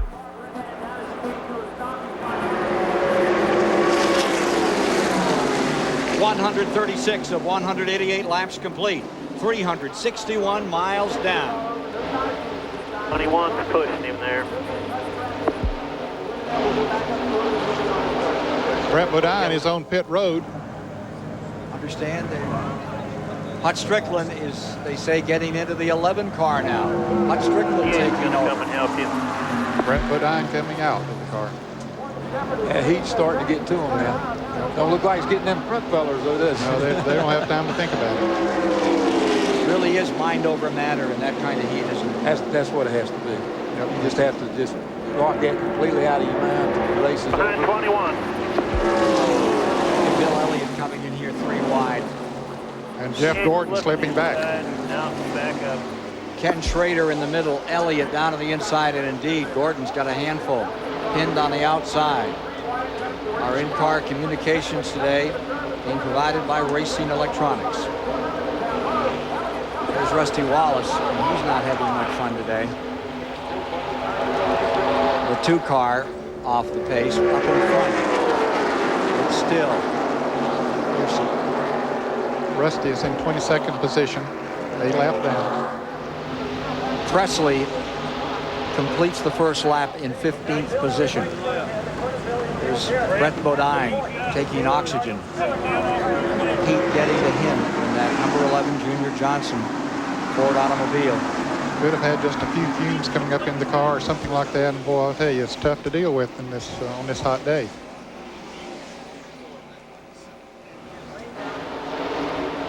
Marlin closes in again. Just about like running an event in a pizza oven, and there's been... And there's a spin. There's trouble. Car upside down. Schrader. Like Schrader's number 25, side over side, end over end. Another car in trouble and also getting airborne. Terry Labonte is involved. His car spinning around on the grass. There is Elton Sawyer spinning around. Rusty Wallace there. There's Lake Speed. There's Rick Mask. Bobby Labonte is up against the wall. We'll take a look and see what happened in a moment. They're racing back to the line as they come to the stripe, getting through it. Earnhardt is okay. Marlin for second. 30 comes across next. Michael Waltrip. Jeff Gordon getting through it. He's okay. He was right at, Jeff Gordon was right there where it started to happen. I don't know if he was involved in the happening of it, but he did get on through. There you see Bobby Labonte's car that's up against the wall. Clean stop, guys. Bobby Labonte's number 18 pressed up against the wall. Morgan Shepherd, Kyle Petty, he was able to get through. There's the 75 car, badly ripped up. Oh, that's a bad break for Joe Gibbs' team. Well, it's good to see Bobby Labonte climb out of his car. There you see Lake Speed's car, and the nose on that one, Savage. That one really I got some more ripped rags up. if you need them. But the big story was Schrader. You could see it airborne. Here's Ricky Craven's 41. That's all torn up in the back. And here is Todd Bodine. Front and rear of that car torn up. We'll get back and show you some replays in a moment. This happened on lap 138. Bobby pointing at somebody that he didn't seem to be too happy with. And I thought it was Gordon. I did too. It's Gordon. That's who he was pointing at. But the deal is, it's just been such a clean race and stuff, and then just one little mistake just wipes out 5 or 6 cars. We should mention there have been a couple other records set before we got to this one. I think this is going to be a lengthy caution and may throw away a chance for an overall speed record.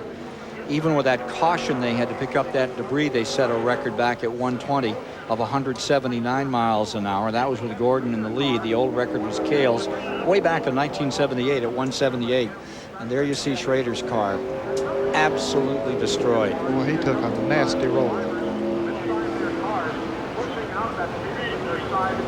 There was so much happening, couldn't see it all. And here are the leaders coming down pit road. This should be their last pit stop of the day. They should be able to go the rest of the way from here.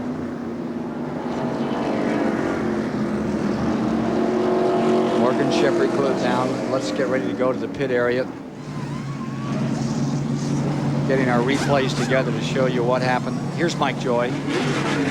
Michael Waltrip takes on 2 tires and go. So does Mark Martin. He gets right sides. It'll be a 4-tire stop for Dale Jarrett in the Robert Yates car, as it will for Dale Earnhardt, who gets a good pit stop this time and will get out well up in the order. Dick Berggren.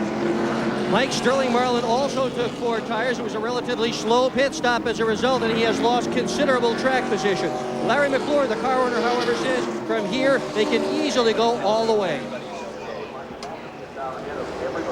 Checking on the conditions of those drivers on the back straightaway, and let's take a look at what happened here on the back straightaway in the DieHard 500. Here you see Gordon in the 24. Okay, he comes up and clips Ken Schrader, his teammate, and sends him around. Schrader's car going backwards. The roof flaps are up, and then he gets hit by Ricky Craven, and then that flips the car over. He just drove in under him and turned it over. And then other cars coming back with all the smoke and people slowing down. They start hitting each other, and lots of cars getting involved as we see Schrader's car continue to roll and tumble on the grass. Jeff Gordon's in car. And I believe this is in slow motion. Okay, there's Schrader up on the outside, and you can see him make contact right there and spins Schrader around. Gordon goes on, apparently no harm done to his car. Jeremy Mayfield giving us these pictures. And there they're wrecking in front of them, and he hits Bobby Labonte right there, just gives him a little bit of a tap as we see Schrader's car going up in the air, and it spins Bobby right into the outside wall. Yeah, Bobby ran into the 41 car. Here's another angle. You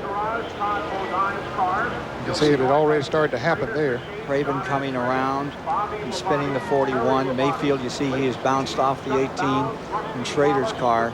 So there's no place for those other cars to go.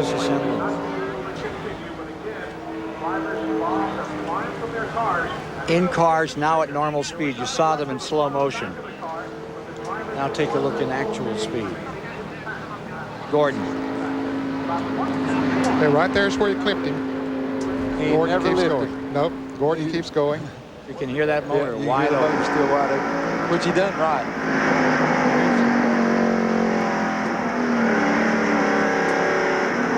Yeah, the 18 car looks like hit the 41 car, and the 98 car clipped the 18 car, and around they went. Just enough to get him up. Let's go to David Hobbs. Todd, what did you see happen out there? We've seen it on replay a number of times. What did you see happen? Well, the first thing I saw was Kenny Schrader's roof number. The thing lifted up and pointed right at me. And John Andretti was in front of me. He slowed down. I slowed down. We all got slowed down. And just a chain reaction. The guys behind us didn't get slowed down. And it's unfortunate. You know, everybody close to the accident saw it, slowed down. The guys behind us didn't see it and kind of piled into us. But you know, the factory store's forward. We were running good. It's a shame we got a lap down. We actually had a decent car, and it's a shame that we couldn't show it. You're looking pretty hot. What's it like out there today? Is the heat going to be a real factor towards the end? Well, there's not too many laps to go. It's pretty warm. The problem with today is the air that you do get, your circulators, the air you breathe, everything that blows on you is hot air. You don't get cooler. You don't get that relief that you would normally get on a less humid day, and that's the biggest problem. Your brother actually was just taken out of the car seconds before you crashed and was receiving treatment in the tent. Did you know that? Yeah, he's not been feeling real well this weekend, and we kind of expected it. They had a relief driver ready. Well, better luck next time. They're trying to fix the car. Is it going to be okay? Mike Joy. Here's the front end of Jeremy Mayfield's car, David. You saw on the in-car replay him get into Bobby Labonte. Labonte had already hit Ricky Craven, so Mayfield did not cause Labonte's spin, but that's the bit of damage that results.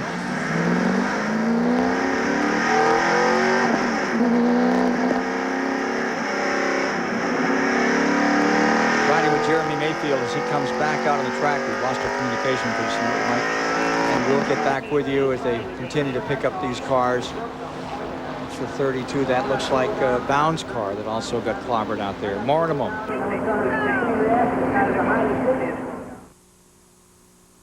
This DieHard 500 race summary is sponsored by Texaco Havoline Formula 3 Motor Oil. 142 or 143. 143 of 188 are complete, and after 378 miles, that really does not tell the story. It says leaders 6. They've swapped it a lot more than what we've seen. Here are the folks that were involved in this big crash on the back straightaway, 4 laps back, 5 laps back. Bobby Labonte, Ricky Craven. Good news Elton is Sawyer, Robert Presley, Todd Bodine. John Andretti and Chuck Bound. Let's go to the pits and Dick Bergman. I'm in Kenny Schrader's pit with Gary Eaker. He is the team aerodynamicist. Have you had any contact with Kenny Schrader? Well, not directly from Ken. Apparently, he'd gotten out of the car by the time we were radioing. But the word we got in the radio is that he left the car under his own power. He walked to the care center, and or they gave him a ride, whatever. And he just maybe has a black eye. But other than that, he seems to be in pretty good shape. Good news that Schrader's a tough guy. He's taken some bounders like that in sprint cars, midgets, stock cars. And he's just took as hard a ride as he ever has in his career. Mike Joy. That's a somber mood up here in Jeff Gordon's pit. Ray, you and Jeff have been on the horn quite a bit since this incident. You have a very talented, but you have a very emotional driver. What are you doing to calm him back down after this? I don't know. How do you calm him down? He's about in tears. I mean, he didn't mean for that to happen. I mean, he's a very emotional kid. The car got loose on us, and he got loose. When Kenny went by him, he started to get sideways, and it just got away from him. He got into Kenny, and, you know, I just hope, you know, I just pray to God everybody's all right, but it's, you know, it's just a real bad deal. Kenny and Terry, everybody, I just hope everybody's all right. We just got to try and put 40 laps together here with no more incidents.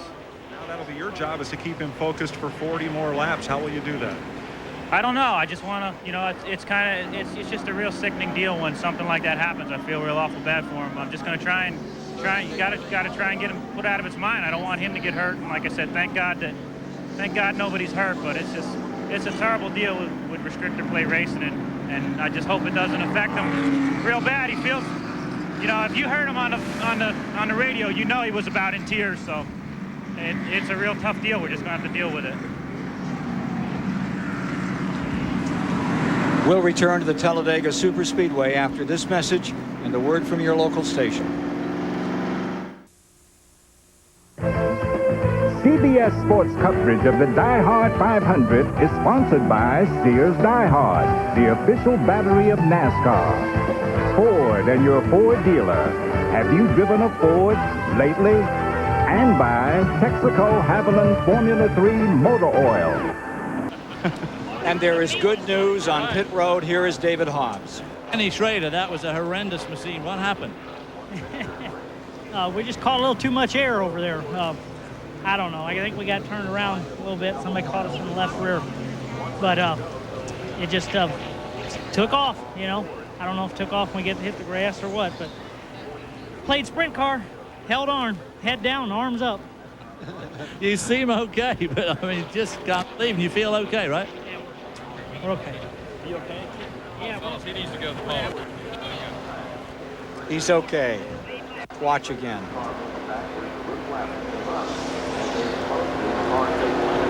Yeah, the 41 car got under him, I think, and just scooted him right on up in there.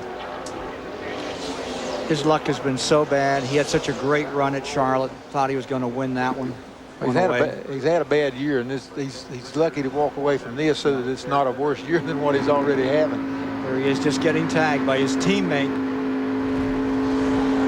Last week led for 4 times and then had the engine go away. Looks so good at That's Jeremy Mayfield in that car. One tough customer. That is Ken Schrader out of St. Louis, Missouri, Fenton.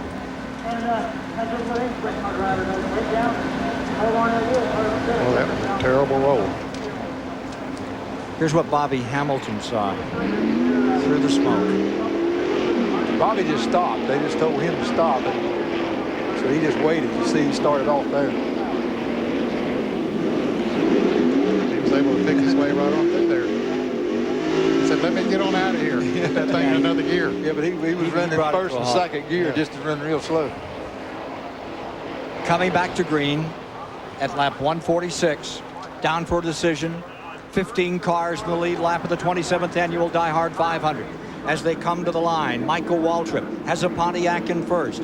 It's Mark Martin in the Ford in second, Dale Earnhardt Chevrolet in third, followed by Sterling Marlin, Jeff Gordon, Kyle Petty sixth, Dale Jarrett seventh, Morgan Shepherd eighth, Bill Elliott's in ninth, Robert Presley in 10th.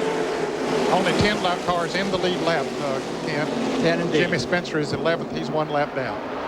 With him is Musgrave in 12th, Michael Wallace 13th, Sawyer 14th, Bobby Hillin 15th, Derek Cope 16th. And one of the things we did see in that accident, we reported earlier, that Bound was out. We showed him as a retiree. He had come back on the track and got himself collected in that incident. Underway, back straightaway, Spencer. Back in the lead lap. Defending champion. Musgrave trying to make the same kind of maneuver. Mark Martin goes on the high side of Spencer. And here comes Musgrave down on the inside. Spencer caught in the middle. That's going to be close there with the 4-car Sterling Marlin. Mark Martin coming to the inside, trying to put Ford out in front. For the second time today, here's Martin pressing on the bottom, and he's going to lead this lap. The guy who pulled off the big surprise in April, Mark Martin, is back in front at Talladega. Going into the last lap in April. Earnhardt had this race won. Then he and Gordon got together, and coming out on top was Martin when they crossed the finish line. Back straightaway, Mark Martin in first. Here's Gordon in heavy traffic, Jeff. Looking for some running room, trying to pull himself back up through in this one, gather himself back up after this major incident. Here's Earnhardt in third. Lap cars around him. Boy, he looks so cool and calm there. Probably calmer than his wife and his mother. I imagine he's feeling pretty confident with that car. Yeah, that car is good today. Gordon into fourth. Working the high side.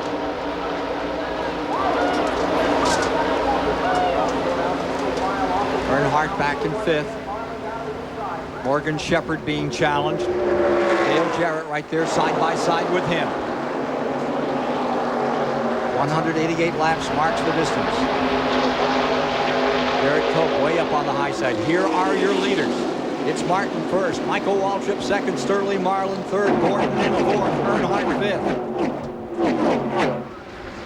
Looking just a little further back as they come to the stripe another time. Here's Gordon going to the outside. But Marlin takes the lead. Sterling Marlin dipped down to the inside, coming across the start-finish line, takes the lead. Michael Waltrip will come with him.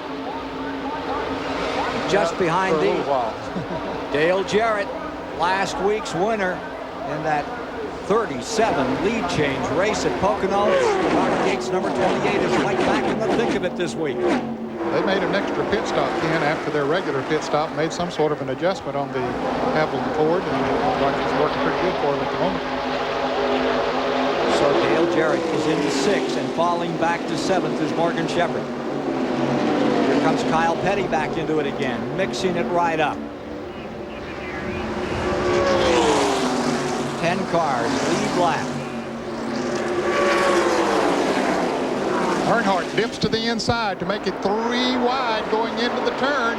Dale Jarrett's going to try to follow him through. Michael Waltrip is in the middle, and Earnhardt makes the pass okay. Martin falling back on the outside. Gordon pinned up there on the top of the track. That looks like about 5 wide there, Jim. Wow. 6 car, you can't go nowhere. They've completed 399 miles with that last lap down to the last 100 miles. NASCAR is seeing exactly what they would like to see. They got a Chevrolet, and well, they got Chevrolet first and second now, but the last time around they had a Ford and a Chevrolet and a Pontiac running first, second, and third. Earnhardt on the bottom. Rolling back up, looking for Sterling Marlin. Jeff Gordon further back and forth. Go with him. Closes in on Mark Martin in third. Here's Mike. Steve Meal looking out at the tri-oval here in Mark's pit. You're the fastest Ford in that draft of Chevys and Pontiacs, but is being the fastest Ford going to be enough today? I don't know. It feels like we're not going to get a lot of help. When we won here in the spring, we got a lot of help from the Chevrolet guys. It looks like the Chevrolet guys are kind of hooking up with each other, and the Pontiacs are diving on them too. So without another Ford, I don't know if we got a lot of help. The 28's up there now. The 29 is a real good friend of ours. They might help us. We're going to have some other Ford guys in order to win this thing. Well, he's got, as he said, the 28 and the 21 in the lead draft, and those first 7 cars now beginning to pull away. Michael Waltrip has dropped back to 8th, and he has lost the draft of the lead pack. Bill Elliott is running 9th. Those are the only 9 cars in the lead lap. No, 10 cars in the lead lap. Robert Presley is still. He's running 10 further back. And Robert Presley is really running very slow. I don't know. He's not even in the pack of cars. He's just running out of start-finish line. He's a half lap behind right now. A week ago at Pocono, Sterling Marlin had his worst finish in 8 races. He was 18th. He ended that streak of 7 straight top 10 finishes. Trying to make up for it today, currently number 2 in points by 106 to Gordon. Leading over Earnhardt, Martin, Gordon, Jarrett, Kyle Petty, Morgan Shepherd in the final moments of the DieHard 500.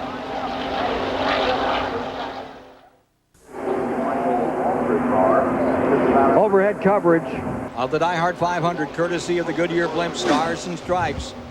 192-foot blimp based in Pompano Beach, Florida.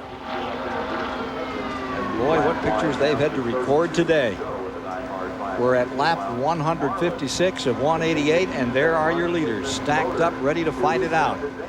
Frisky, Sterling Marlin, that's a little further back. That's the Morgan Shepherd battle. He's back in 7th, followed by 8th.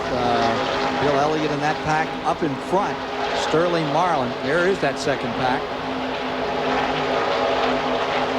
Up in front, it is Sterling Marlin, Dale Earnhardt, Mark Martin, and Jeff Gordon, those front 4. And then just a couple of car lengths back, Dale Jarrett, looking for his 2nd win in a row with a Robert Yates car, lies in wait. Just behind him is Morgan. And then in 7th, Kyle Petty. Michael Waltrip fell back from that group. A little further back, you see some of the ones that are well back. There's that 7 car, Bodine, Bobby Hamilton's car. He's running a couple of laps down to the field at the present time. Jeff Gordon has now slipped in the 3rd spot. To jockey around a little bit up front there. And if they do, that'll bring that 2nd pack right up with them. Well, it could, yes. The second pack is not losing anything right now. Last 3 or 4 laps, they run about the same. Hey, don't forget the DieHard 500 next year is on July the 28th. And what will the Olympics down here in the southeast United States. If you're coming to Talladega, you want to make your room reservations now. July the 28th for the DieHard 500, 28th annual on this great 2.6-mile track. Hope you're planning to be with us. Mark Martin dropped from the 3rd position back to 7th in this pack of cars. And is dropping off some more. A couple of laps ago, Kyle Petty's car pushed up a little bit, turn 2, and Morgan Shepherd got by him. But now he's picked the draft back up.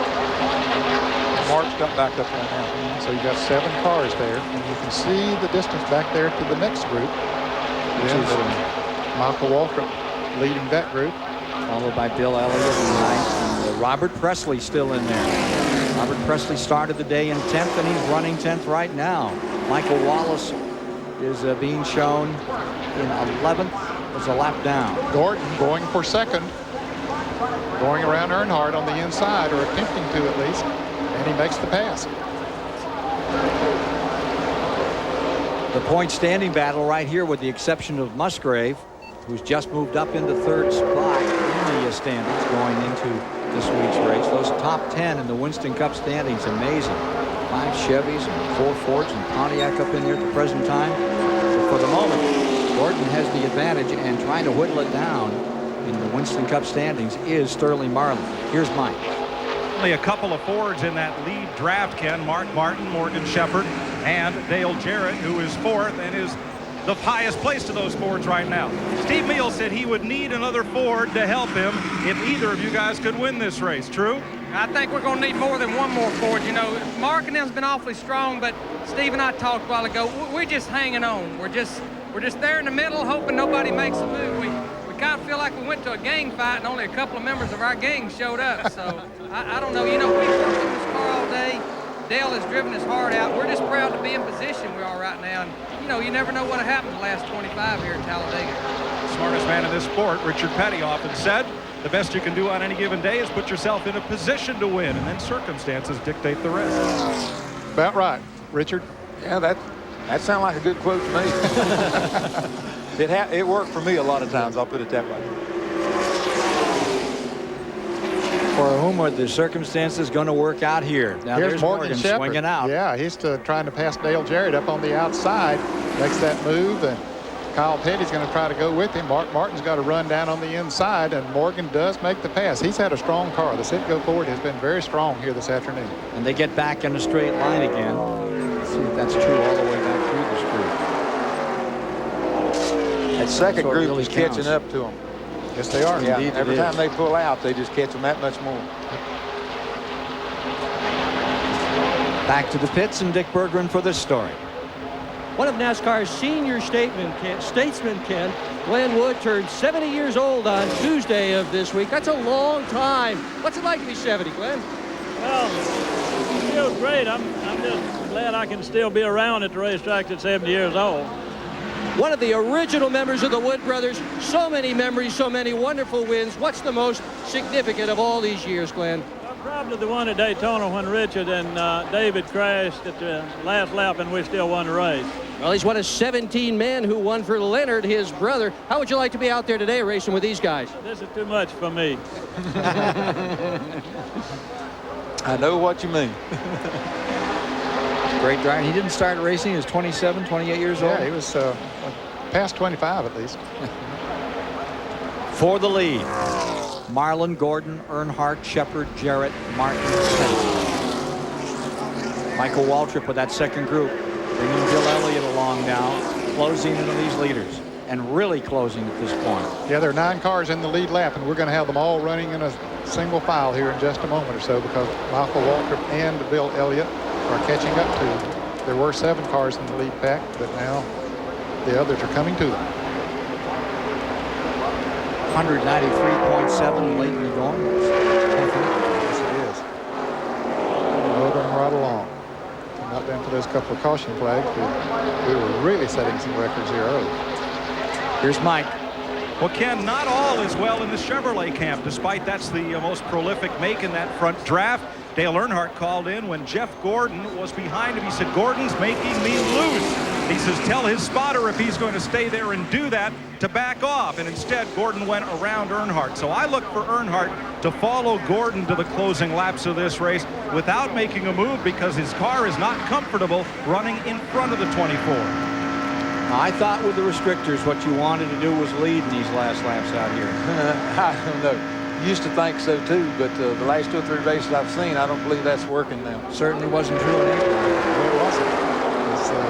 Mark Martin came from behind, as you pointed out earlier, past Earnhardt, and then Morgan Shepherd got into Earnhardt, and Earnhardt got into the wall, and Jeff Gordon came on with him. But it was Gordon that came on with Martin to make that first move around before they got to the corner and had the wreck. Let's get down for just a moment to Dick Berggren again. In April, Sterling Marlin and Jeff Gordon ran together for much of the race, Ken. So before this race started, I asked which of them would prefer to be in the lead toward the end of the event. I asked them individually, and guess what they said? I want to be leading. I want to be leading. Now Morgan Shepherd moving high. He's going to try to make that move that he made on Dale Jarrett a little bit ago, on Dale Earnhardt, but that didn't quite work, so he's still in line, but he's just testing them out there to see what he can do.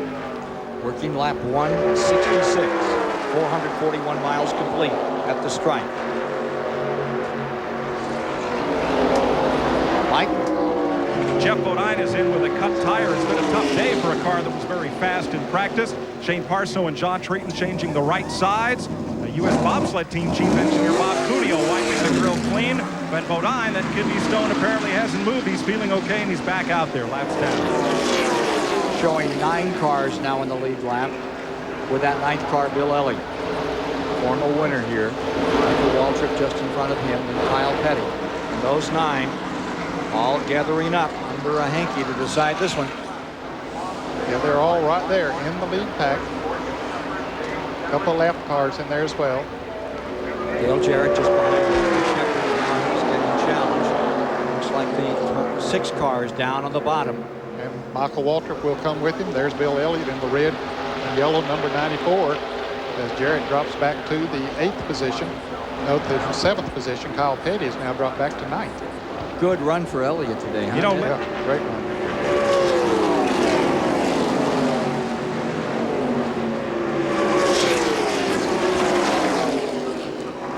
We're on Dale Jarrett's scanner right now. The conversation you're hearing is between the spotter for the Robert Yates number 28.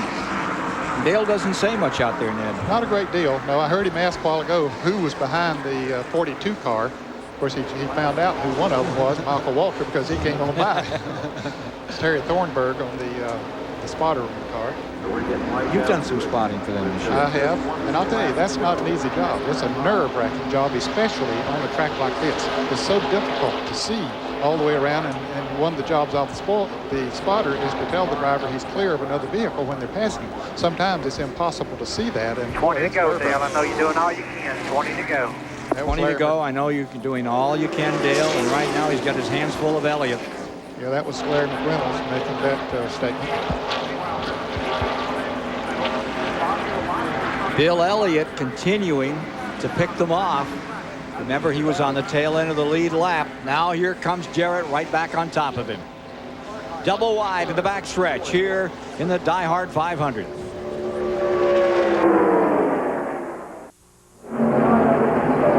Coming up next, the CBS Sports Show takes you to the Rocky Mountains. Coverage of the 14th U.S. Olympic Festival, featuring figure skating, the pairs and ladies short programs. Plus, we'll go to the boxing ring as America's Olympic hopefuls go toe-to-toe. That's coming up next on the show. Top 5 looks like this at the present time, with Sterling Marlin pacing the field, trying to get that $120,000 bonus. Jeff Gordon right there hanging on the rear bumper, and perched in 3rd spot, it's Earnhardt. Further back, you see Jimmy Spencer. He's in 10th spot up on the outside. And with him comes Musgrave just behind him in 11th. And Mark Martin has dropped back a little bit there as 17 to go. The Bill Elliott car gets up beside of them, and they're beginning to lose the front draft. That's right. Elliott and Martin backing up just a bit here from that front draft. So there's 7 cars in that lead draft. Trying to pull away now. That front 7, Marlin, Gordon, Earnhardt, Shepherd, Michael Waltrip, Kyle Petty, and Dale Jarrett. Here's David Hawes. Ken, just 3 laps ago I spoke to Mike Beam, who of course is Bill Elliott's crew chief. He told me that he thought that Bill Elliott had got enough car on him to win this race. He's won it before. He feels he can win it again, but he desperately needs a dancing partner. I guess they thought they had it in the 28 car, but as you just saw in the last couple of laps, they somehow slipped back out of contention again. So with just a few laps left, this is going to be right down to the wire all the way, especially for Bill Elliott, who struggled his way right from the back to the front alongside, of course, Kyle Petty. Bill Elliott trying to get another win going, the 1988 Winston Cup champion. 6th that season. He's back here with Mark Martin now. And they have fallen back from the front 7 in this lead lap. And there are... But they've hooked up together now, and they're gaining back on them now. They're beginning to pick back up. Dale Jarrett has dropped back about 4 or 5 car lengths to 6th. And there you see Jarrett about to come into the picture. There he is. And then Bill Elliott and Mark Martin are closing in. So they'll pick him up. They might do it. They get that draft. It really makes a difference. Coming by this time, 174 down. You would wonder how Jeff Gordon is coping and focusing out there now after that incident that tore him up so bad when he tagged the Schrader car and sent his teammate crashing down that backstretch. Looks very strong right now. Here's Dick Berger. Well, Richard, you needed a good, strong finish today, and it looks like you're working up to one, but is that car strong enough to win this race? Well, you know, it looks like it's, coming up to be a typical Talladega finish here at the end. It's going to be one of those deals anybody can win, I think. Where do you want to be on the last lap, Richard, as we come into the last lap? Well, it kind of depends on your car and how it's working, you know. A lot of times it's better to be out front. It just depends on if you think you got anybody there with you to help you, and, you know, we don't know right now. Okay, we're getting down to that last lap very soon. Those front cars trying to stay just as straight as they can, one behind the other, so don't give anything away. Those 3 Fords got hooked up there, and they caught right up in just 1 lap. Yeah, it didn't take long once they got hooked up in single file. Those 3 Fords were Dale Jarrett, Bill Elliott, and Mark Martin. Closing in on these Chevrolets and Pontiacs, and Morgan Shepherd, of course, with his Ford, stays up there in the 4th spot for the Wood brothers. Right behind him come those 2 Pontiacs in 5th and 6th. Last time we saw a Pontiac around here, a guy named Petty in the spring race. That's been a long time ago. 1983. My mark. Kyle dipping down to the inside. Well, Jarrett going to the outside of him and might catch Kyle down there without somebody to draft with, and that might cost him about 2 or 3 positions. Not a whole lot to do about it, but as they run side by side, that lead pack will get away if they aren't very careful. And here comes Mark Martin. He's the white and blue car down on the inside of the tail end of this lead pack. So Jarrett was not able to make the pass. Kyle moves right back up to Michael Walker. 11 laps to go, and they come by this time. 11 to decide it. $1,300,000 at stake in the DieHard 500. Sterling Marlin set on the pole. Led up till about lap 20, then fell back into the field. Now looks to be the dominating factor, but here comes Earnhardt for another stab at it. Mike Joy. Shepherd coming with him. Go ahead, Mike. As they go for the lead, Ray Evernham and his car owner Rick Hendrick in a long conversation. Have you got your driver's race face back on for these last 15 laps? We're going to try. You know, he's in pretty heavy traffic right now, but, you know, we're going to try the best we can. Like I said, you know, just thank God Kenny and everybody's all right, but we got to do the best we can, you know. Right now, we're not really, winning this race isn't our first priority right now. One of the things they do, Jeff has a prayer on the dashboard. It's the 18th Psalm today. It's handwritten, and he'll recite it over and over to maintain his focus. So shuffling around up front. And Gordon falling to 4th. Morgan Shepherd coming to 3rd. Fords have won 3 times this year, and one of those times was here at Talladega back in April. Michael Waltrip got shuffled all the way back to 9th. He was running up there in the 5th position. 10 laps to go.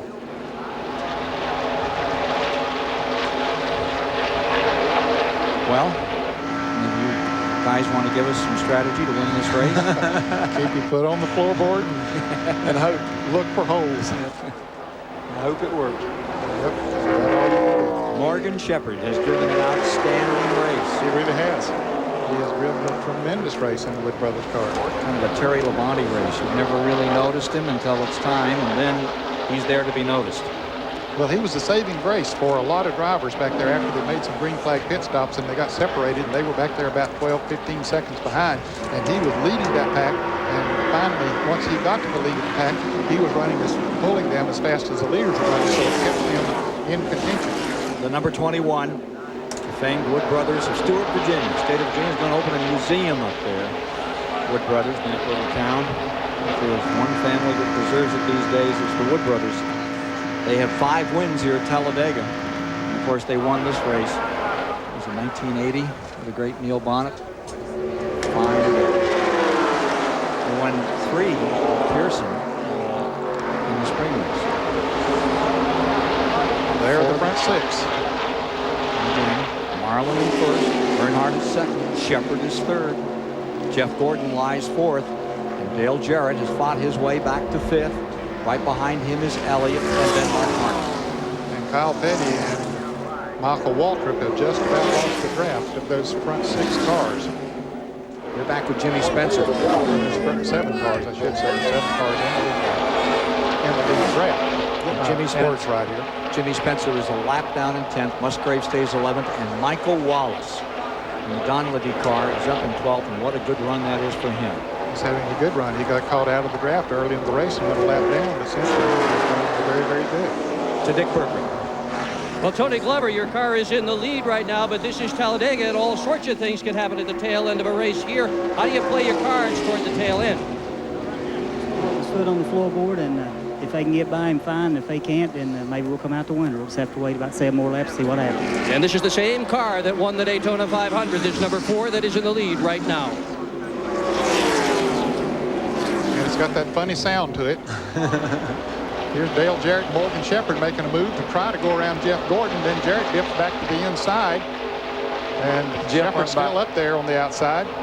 Shepherd's going to make the pass, or at least he's up beside him going down the backstretch. Gordon caught down on the inside. No one to draft with. That might cost him a bunch because there's a lot of Fords working together right there. There he goes. There he goes to the back. That's the hard part of it. You can get left out so easily, Richard. Yeah, that's what happened. He was trying to get by Morgan, and then Morgan got going, and then the 28 hooked up behind Morgan. They went both by. And it's so hard to climb back up. You know, you could you just do it. And now this let Kyle Petty catch back up to the lead draft when they got up there side by side. That's 182 complete. Get ready. Kyle Petty on the bottom. Here comes up on the outside, the number 24 taking another stab, getting back up toward the front. You got 2 Chevrolets and then 4 Fords running in a line there. Looks like the Fords are working together, too. Yeah, except Dale Jarrett. He decides he wants to pass that Ford in front of him. Dale Jarrett trying to pass Morgan Shepherd, and he does. Takes over the 3rd position. Gordon back there. Let's get back to Mike. Richard Childress, for the 4th restrictor plate race this year, you've had to run against Sterling Marlin to win it. Does he have anything for him? Yeah, you know, they got an awful good team, awful good setup there, but, you know, it's kind of fun racing. We see how it comes out here at the end. Well, if you watched earlier, Earnhardt's patented move today was from the top to the bottom drop coming through the tri-oval just before start-finish line. He may not wait that long. Dale Jarrett just moved around Dale Earnhardt and took over 2nd place. Earnhardt pulled out, thought Jarrett would go with him to push him by the 4 car. That didn't work. Jarrett took the position, but Earnhardt coming back. Going for 2 in a row. The Robert Yates number 28, Dale Jarrett. So many problems over the past several years for Dale Jarrett making this switch. It's been a hard year for him and for this team, but right now they're looking stout. Meanwhile, here's Mark Martin running side by side with Elliott, just behind those front 4. So you got a Chevrolet, a Ford, a Chevrolet, a Ford, and then 2 Fords side by side. 4 laps to go.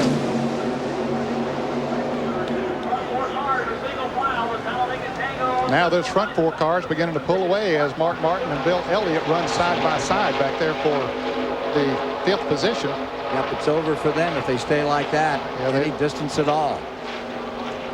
Now Elliott breaks loose, so that might be able to put him in position to catch back up. What a quartet to decide it. And here comes Kyle Petty. Right back to the inside on Mark Martin. And going high is Gordon, way high. He is off his pace now. He slides back to this field. In front, Marlin, Jarrett, Earnhardt, Shepard. Chevrolet, Ford, Chevy, Ford. And Bill Elliott catching up. Let's go to the pits and Mike Joy. Robert Yates watches his car go past in second place in a tight draft with Sterling Marlin. Robert, he just showed he's got the power to pull out, but can he pass the 4? I don't think so. I mean, I hope this thing turns out like last week. I said we couldn't do it. I don't think we can do it. Okay, not much optimism here, but on that last lap, anything goes at Talladega. It's going to be exciting. So buckle those seat belts. Grab onto that couch. Here's Kyle back to the bottom. Mark Martin up on the outside. Back there in 6th. And right behind them, Michael Waltrip stacked up with Bill Elliott. Or rather with Jeff Gordon. Yeah, Bill Elliott up to 5th. Yeah, he's sort of there by himself. He's trying desperately to catch the lead forward. Looks like he might be gaining a little bit on him. 2 laps to go. White flag next time by. You know that Earnhardt has got something planned. It sounds very much like Robert Yates and Dale Jarrett. They've thrown everything they have at this effort. And they're running just as hard as they can go. The question probably is Morgan Shepherd in the 21. He could have a lot to do with the outcome of this race. Sure can. Earnhardt's crew watching on telly as it comes around. Don't want to miss any of this, guys. And here he is at work. The 7-time national champion. 5-time winner here. Earnhardt back in 3rd. White flag is out. Down to it. Sterling Marlin brings them down into turn number 1. Perfect line. Earnhardt trying to get under Dale Jarrett, but Jarrett's right on the bottom of the racetrack. There was no room there for that. They got to run. Jarrett's going to try it on the outside. Marlin closes that gap. Nowhere to go. No power to pass. 4,000-foot backstretch is covered into the 3rd turn. Final time. Sterling Marlin leads them down. Jarrett with that Ford in 2nd. Earnhardt Chevrolet right there. Sterling Marlin, who won the Daytona 500 the last 2 years, looking stout. Here they come for the tri-oval. Let's see if anybody's going to make a move. Earnhardt tried it down on the inside, but there was no place to go. He comes up on the outside of Jarrett, but he won't make it to pass. Sterling Marlin will win it. Sterling Marlin has won the 27th annual DieHard 500. Morgan McClure reigns on those restrictor plate tracks. 2nd place today at the finish. Dale Jarrett giving it a great run right to the final moment as he pulled himself up through. But there wasn't any more to go up against that number 4 and that Runt Pittman engine. That Robert Yates engine is always strong too, but that Pittman engine has proven it's strong. So you just had 2 of the best going against each other as far as engines were concerned, and Marlin came out ahead that time. Earnhardt for 3rd, Morgan Shepherd right there. What a dandy finish. So the battle flags of number 4 are going to fly high when they leave Talladega, Alabama tonight. Sterling Marlin out of Columbia, Tennessee, Civil War buff and a great racer. And the son of a great racer has done it again. All right, a final check on those spoilers. And then they'll release to victory lane. Car number 4, Morgan McClure. Proud team out of Virginia has pulled it off and won here today. It looked like it was going to be a record pace. If you're just joining us, a terrible crash as we came into the final third of the race sent Ken Schrader side over side and end over end many times down the back straightaway. He walked away. Was able to talk to us a bit later. And in a moment or two, we'll be talking with Sterling Marlin about this outstanding performance today. And he gets a $120,000 bonus. He's set on the pole and wins it. How about that?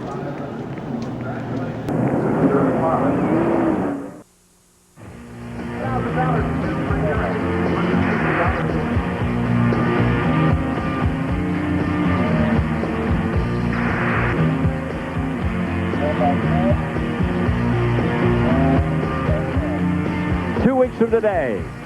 The greatest motorcycle riders in the USA are going to be in Peoria, Illinois, and CBS will be there to bring you all the action. I think you'll like it a lot. Our thanks to Captain Chamberlain and cameraman Bob Rosedale for today's overhead shots, courtesy of the Goodyear Blimp Stars and Stripes. Nice job, gentlemen.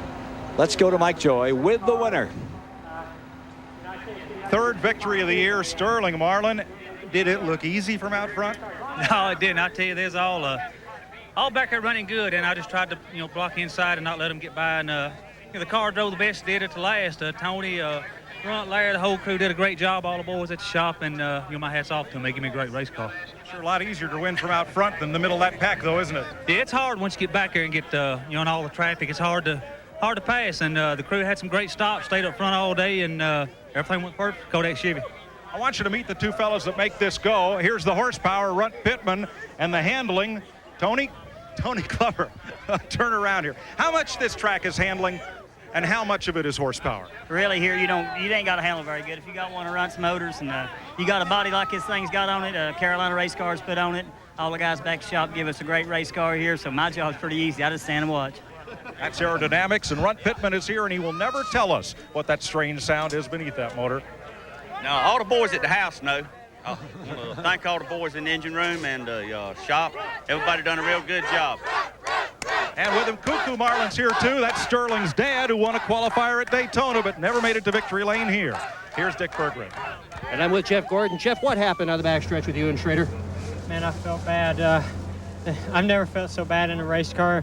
Getting into somebody, especially my teammate who I respect an awful lot, and he was having a good run, and he's had enough bad luck this year. He doesn't need to have any more caused by me. But he's a great guy, and I've already talked to him on the radio, and you can't have a better teammate than he is. But I had old tires, and I was getting loose, and I guess I just tried to run a little bit too hard on him, and had a couple cars on the outside of me, and I was trying to gather it up, and man, my right front just clipped him, and it's the worst feeling in the world.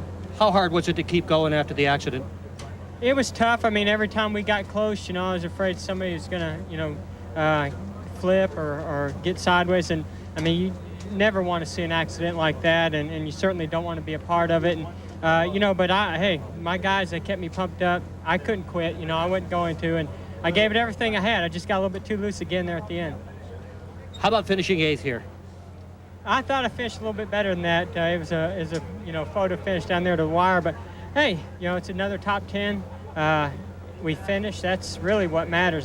Sure, we're going to go try to win every race, but right now top 10s mean a lot. Jeff, where from here? Can we win the championship in 1995? Who knows? You have to ask God that. He's been looking over me real good here lately, and I've been praying a lot, and we just got a great race team that's working, their heart out, and it makes me proud to be out there driving the race car for them and working with Ray Evernham. But we just got to keep doing what we've been doing, and even though we didn't win today, it's still a good finish. And if we can continue to do this, throughout the season, have these kind of good runs, who knows what can happen. To David Hobbs. Well, Dale, we spoke at the beginning of the race, qualified 13th, and a real close second. Yeah. I guess second's the first loser, but we'll take it today. Just didn't have anything for the 4 car. I would have passed him at lap 4, 3, 2, or 1 whenever I could have, but he just had too much force. And Dale and I tried to make a run at him there, but I think he just pushed it a little bit extra and drove off. Pretty hair-raising accident happened on the back straight. Did you see much of that? No, I was in front of it, thank goodness, and I understand everybody's okay, and I'm just glad of that. Just glad that it was a safe race in the respect that nobody got hurt. Just, close racing and some people trying to get in the same spot. You're a winning driver, and it's obviously a winning team. The 28 car, is tremendous. You've just had a first and second in 2 consecutive weeks. How do you see the rest of the season panning out? Pretty good? Yeah, we're excited about it. We've been excited most of the year, and that's the thing about these guys on this Texaco Haviland Mac Tools team. They just keep working and keep fighting, knowing we have a good race team, and, we're going to Indianapolis planning on winning that race. The Indy race. Now, that's a very different kettle of fish to here, much less banking. Do you need a lot more downforce there on those corners? Yeah, you definitely need downforce, and we'll take the same car we just won with at Poconos, so I'm excited. Okay, well done, Dale. Back to you, Ken. So as of now, Gordon will lead Marlin by only 78 points, and we'll be back shortly. Coming up very shortly, Pat O'Brien will have some sports news for you, and a little boxing. We'll be back here in a moment. Time for the Honors Trophy presentation. CBS Sports coverage of the DieHard 500 is sponsored by Sears DieHard, the official battery of NASCAR. Splitfire, the patented performance spark plug. It only costs more until you use it. And by Goodyear, #1 in tires.